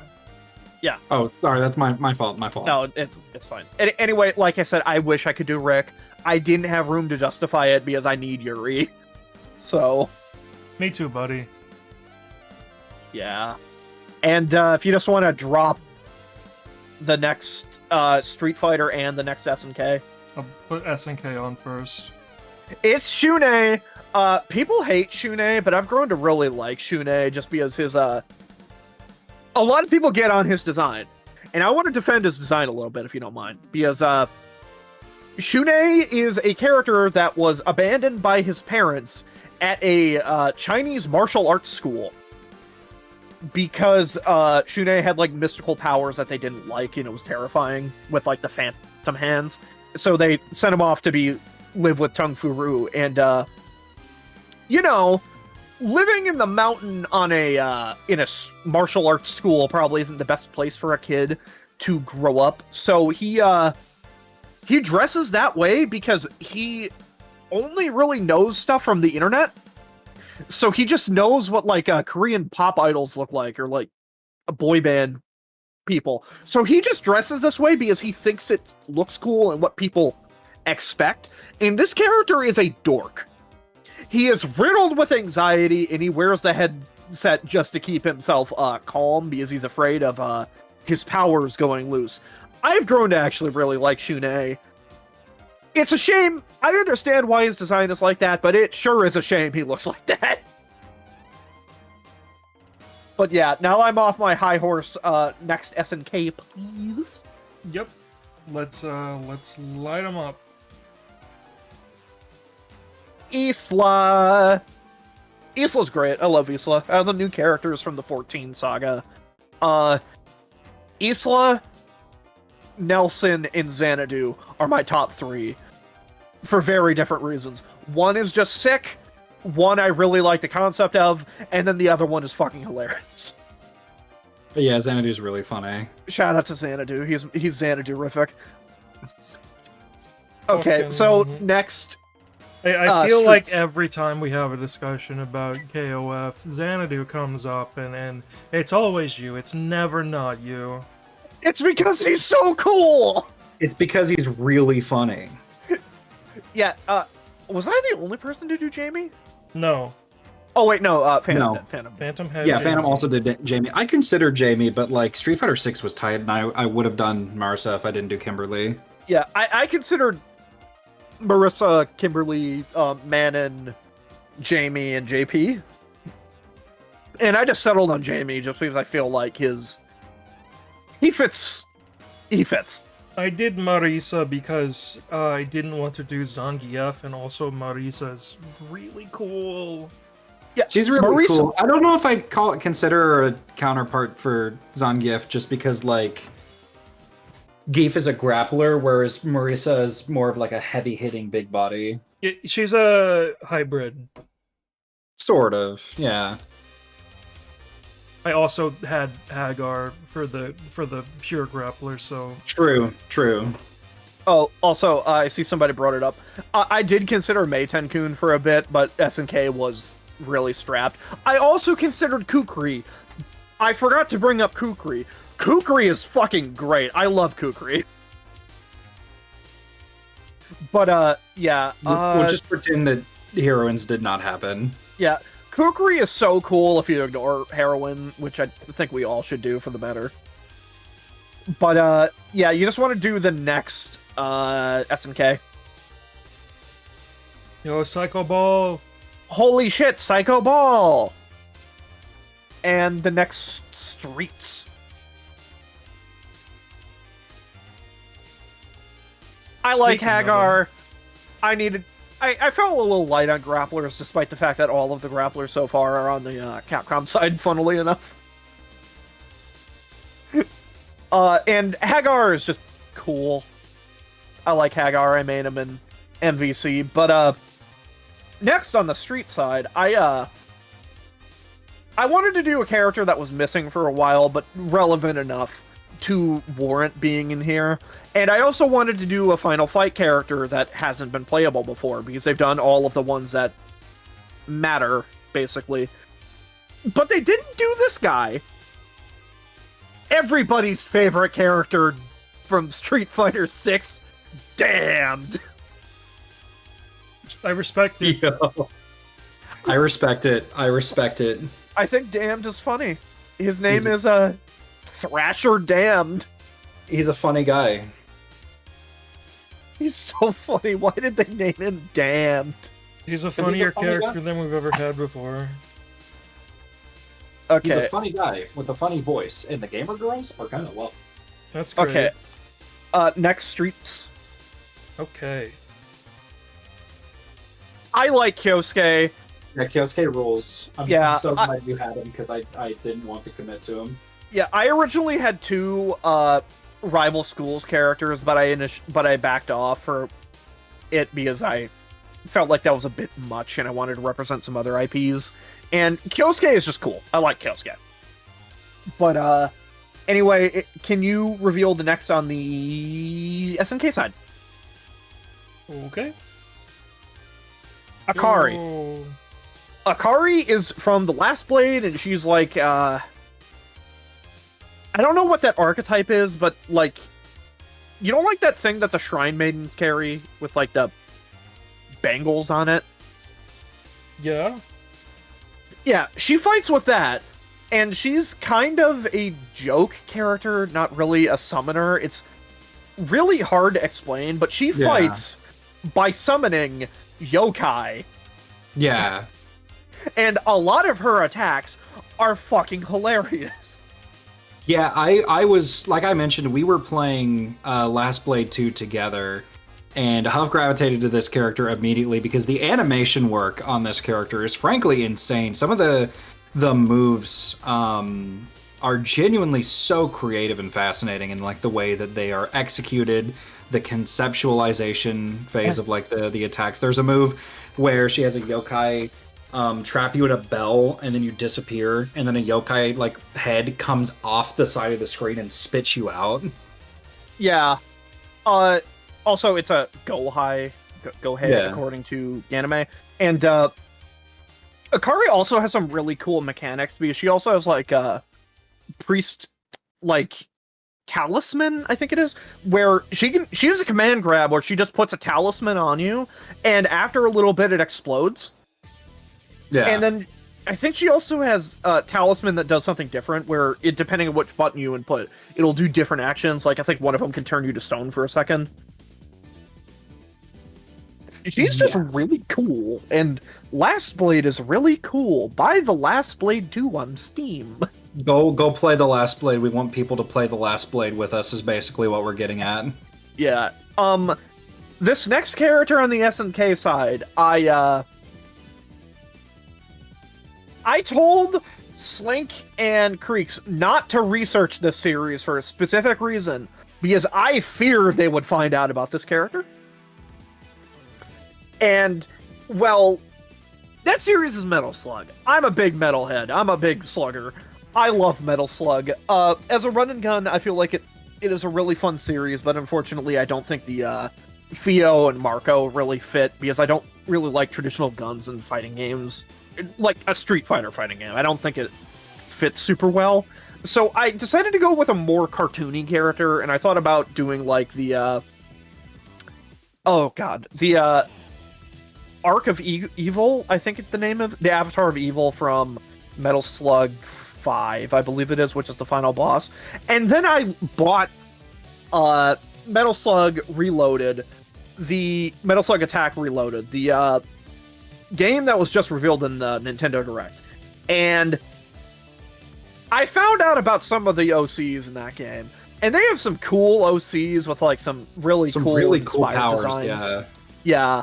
But then I found out about this guy, and this guy is a person from the Martian people, and if you want to reveal them, he is one of their leaders. His name is Marty. Like the iconic Thwomp from Bowser's Castle 64. There is a Martian person who is a lead commander and a best friend to a child named the Professor, whose name is Marty. Yeah. And when I found that out, I said, fuck you, I'm doing this. And I love him. I would die for Marty. I like how you, very intensely grilled me when you found out I was doing a Metal Slug character. You're like, who is it? Who is it? Who is it? I'm just like, it's just doing fucking Mars people. What the heck? I was afraid you'd find... I was afraid that you'd go to their page, and it would have Marty listed as a Martian person. And you would see it and be like, fuck it, I'm doing Marty. I needed to be the person to introduce you to Marty. He's my friend. He's your comfort character. He's my best friend, and he's invited to my birthday party. He's something of an Andy Bogard, if you will. Alright, so, next up on the SNK side, there was a little series called World Heroes, and I felt like representing it via one of the... I wanted to represent one of these series via the villain. And I decided to go with the new god himself, Neo Dio. Yeah, World Heroes is so sick, by the way. I try Little World Heroes too on my own time. It's a lot of fun. By the way, this guy is just a JoJo's character. Yes. That is just Bao. Yeah, he was designed... you haven't seen his secondary form. His secondary form is Bao meets Dio, by the way. Funny. Yeah, and as also, being called Neo Dio, he is, sort of a reference to the Neo Geo itself, which is fun. Yep.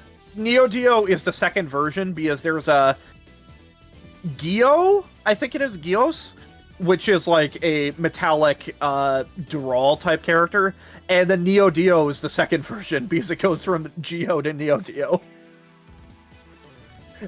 Anyway, so who could match on the Capcom side? Being a god from a fighting game, being an unknown, unholy being of destruction, who is a deity in every word and every sense of the word, who can destroy the world and is a huge threat to both sides. That's right. It's Jumbo Flapjack. Yo, is that iconic character Jumbo Flapjack that you made me put on the Capcom match size roster that we did 2 years ago? Yeah. Jumbo Flapjack is I believe he's a Canadian wrestler from Saturday Night Slam Masters. That is, in fact, very true. And his name is Jumbo Flapjack. So yeah, anyway, this is the real choice. This character was literally designed for CVS. Yeah, I came really close to doing like DD or Rook on my rosters, but like DD and Rook themselves were extremely derivative of K-Dash and Benimaru respectively. So I decided not to, but I would just like to narrate for the people who can't see our private DMs because they're not using YouTube chat for some reason. Phantom rightly called out that the setup was for Ingrid, and then went, "Who the fuck is that?" when Jumbo Flapjack got put on screen. And then when the real slot was revealed, they typed "Let's go" in all caps. let's go. Yeah, I don't really have any form of attachment to Ingrid. I find the hatred towards her very stupid but funny. But I feel like above all other characters, Ingrid is the character that should be here the most because she was literally designed for CVS.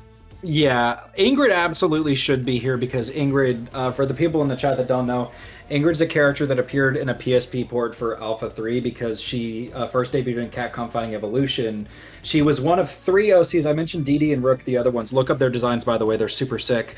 That were created for a 3D fighting game Capcom crossover called Capcom Fighting Jam in the early 2000s that was scrapped and turned into the asset flip that is Fighting Evolution. That game rose from the ashes of what was originally going to be Capcom versus SNK 3. And if I remember correctly, either Kyo or K-Dash was still going to be in Capcom Fighting Jam even once the crossover angle was lost. We only saw the silhouette. We don't know who it is, but it's more likely K-Dash. Probably K-Dash, yeah. Yeah. And the Also, story behind that is just so cool, I had to bring it up. Just to bring it up, I'm gonna say this. I mentioned that I had 2 Rival Schools characters. I dropped them for Ingrid. The one that I had was Ran Hibiki, just because I thought she was funny. Oh yeah, Rand's great. Okay, so let's just shoot off the next SNK and Capcom because they're both obvious. Okay. Nakaruru and Morgan. Yeah, Nakaruru and Morgan. They should be here. Yeah. I was gonna do Haomaru as well, but I opted against it just because I love Haomaru. I feel like I'm one of the few people that defend Haomaru for as a good fighting game lead. It's just Haomaru is cool. Like me Yeah. not having Haomaru on my roster is not a knock against Haomaru. Yeah, I just opted against it just because I've played Haomaru in KOF, and he does not feel good. I don't like how Swordy's or the Sam Show characters feel in crossovers generally, so my Sam Show roster is explicitly characters I felt like would fit better, not characters that I think are like, oh yeah, this guy should be here, because they're popular. I went with characters I thought would fit, and yeah, Nakaruru does fit that mold, and Morrigan is the Darkstalker. So yeah, next up, on the SNK side, I mentioned that I wanted to do characters that I thought fit better, and despite the fact that I kind of don't like this character, to be honest, but I feel like out of all of the Samurai Shodown characters, she is by far the one that fits KOF and Street Fighter the best, that being Champ Champ. Yeah, I mean, she's kind of just Wolverine in terms of playstyle. Like, she fights with claws, and she has a big old boomerang. And in terms of weapons, those fit a traditional fighting game like Street Fighter and KOF better than swords. So that's why I went with Cham Cham. Also, I thought that she would match the character on the opposite side very well with Felicia. It's true. Yeah, that makes sense. They're both cats. They both sure are cats. Yeah. I've never, as my friend group can attest. I've never been the biggest Felicia person, but Felicia definitely makes sense for a roster like this, just because not only do I feel like the creative heads at SNK would really like Felicia, like as a personality and a design, but she also is much easier to scale down for this style of gameplay than a lot of Darkstalkers characters are. Yeah, and Flagrantly, I also don't really care for Felicia either, but out of the Darkstalkers, she is the one that fits super well here. And I like the parallel with Cham Cham. I thought that was a neat idea. It's a fun idea. Some of these I did rivals for, if you can see, but some of them not really, because, like, yo, the rivalry between my favorite characters. You know, Damned and Akari. So that goes kind of hard, actually. Yeah, Death Battle, get on it. So I wanted to represent a character from Sam Show 2019 because a lot of people don't know this. Samurai Showdown is is SNK's biggest series at one point. It is very influential, very successful, and Sam Show 2019 is fucking huge. That game did super well. It was their best-selling game until KOF 15. And not best-selling game when they came back. No, best-selling game of all time. Which is just impressive. I wanted to represent a character from it, but unfortunately there really are only 3 new characters introduced with it, and that's Darlie, who, if you played KOF 15, you understand why I didn't pick her. She does not fit a traditional fighter that well. Yeah, I did Darlie because I like I said, I love her design. We had the conversation about it between Basara and Darlie. When I did Darlie knowing that she does not work very well in this type of game. Yeah. I went with... I thought about Wu. Rui Xiong. My apologies if I pronounced that wrong. Because she's just a fun character. I really like how she just fights with a shield and is clumsy and has a dragon defender all the time. That's just cool. But I had the idea for the opposition, and I decided to go with Yashimaru, who is the true main character of Sam Show 2019.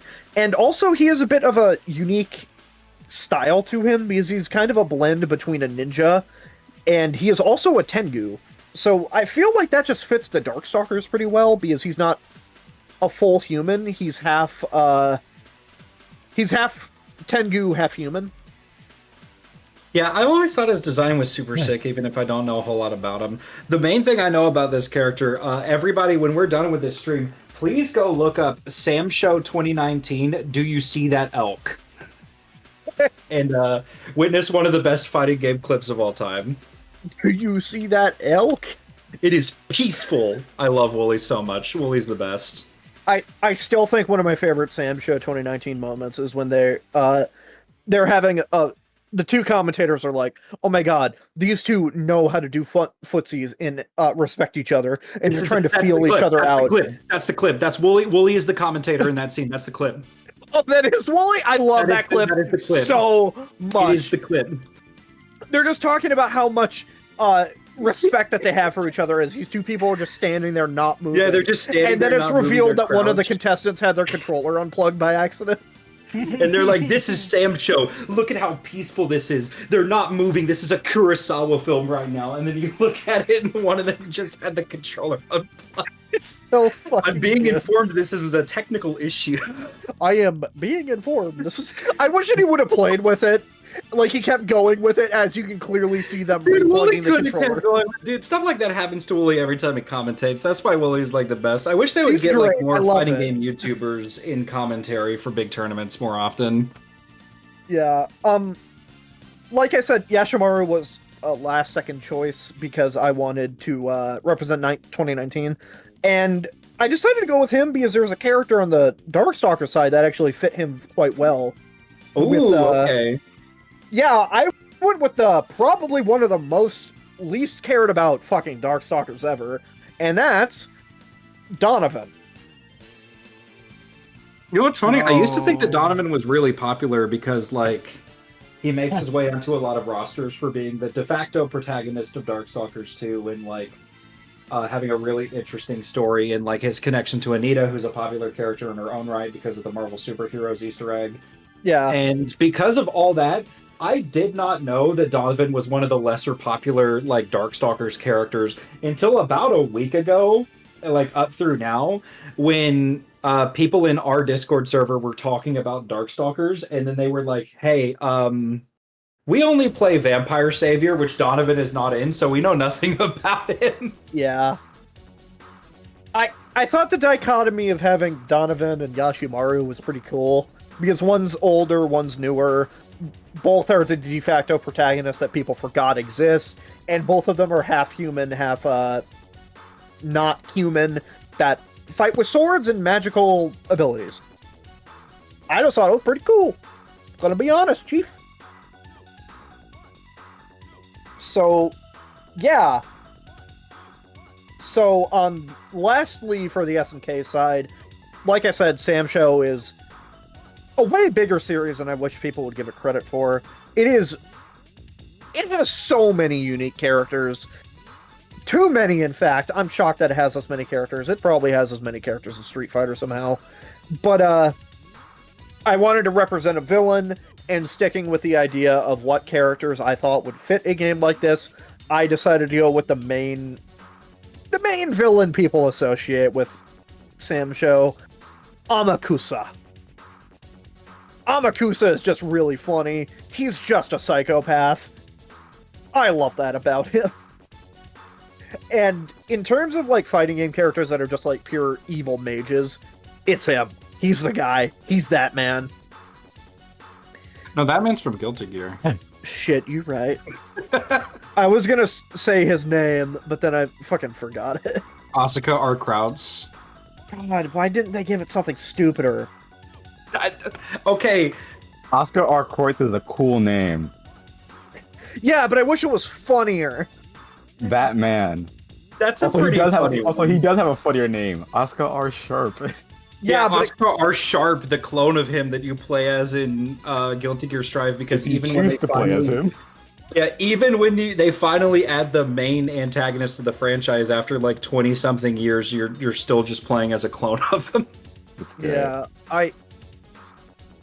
I don't know. It's not a Cronin McDougal, that's for sure. So Cronin's true. great. No, Cronin's great. Cronin's would name great, a but like that Cronin. name is so.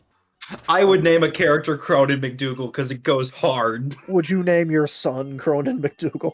No, I wouldn't name my son Cronin McDougal. He'd get bullied. Okay, but what about daughter? I think about it. It would build character. It would build care. It would make her. That's not real, by the way. Don't justify doing anything with it builds character. That's not true. Yeah. All right, and last character.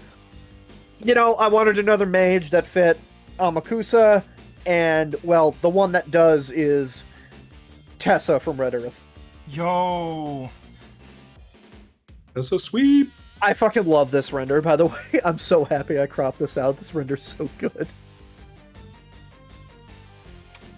So yeah, That tiny little creature. La Creatura. This is the roster. This is one of the rosters of all time. Okay. It has Blanca on it. No, it doesn't have Blanca on it. It has Blanca I'm sorry, it is Chan. Donka. Don.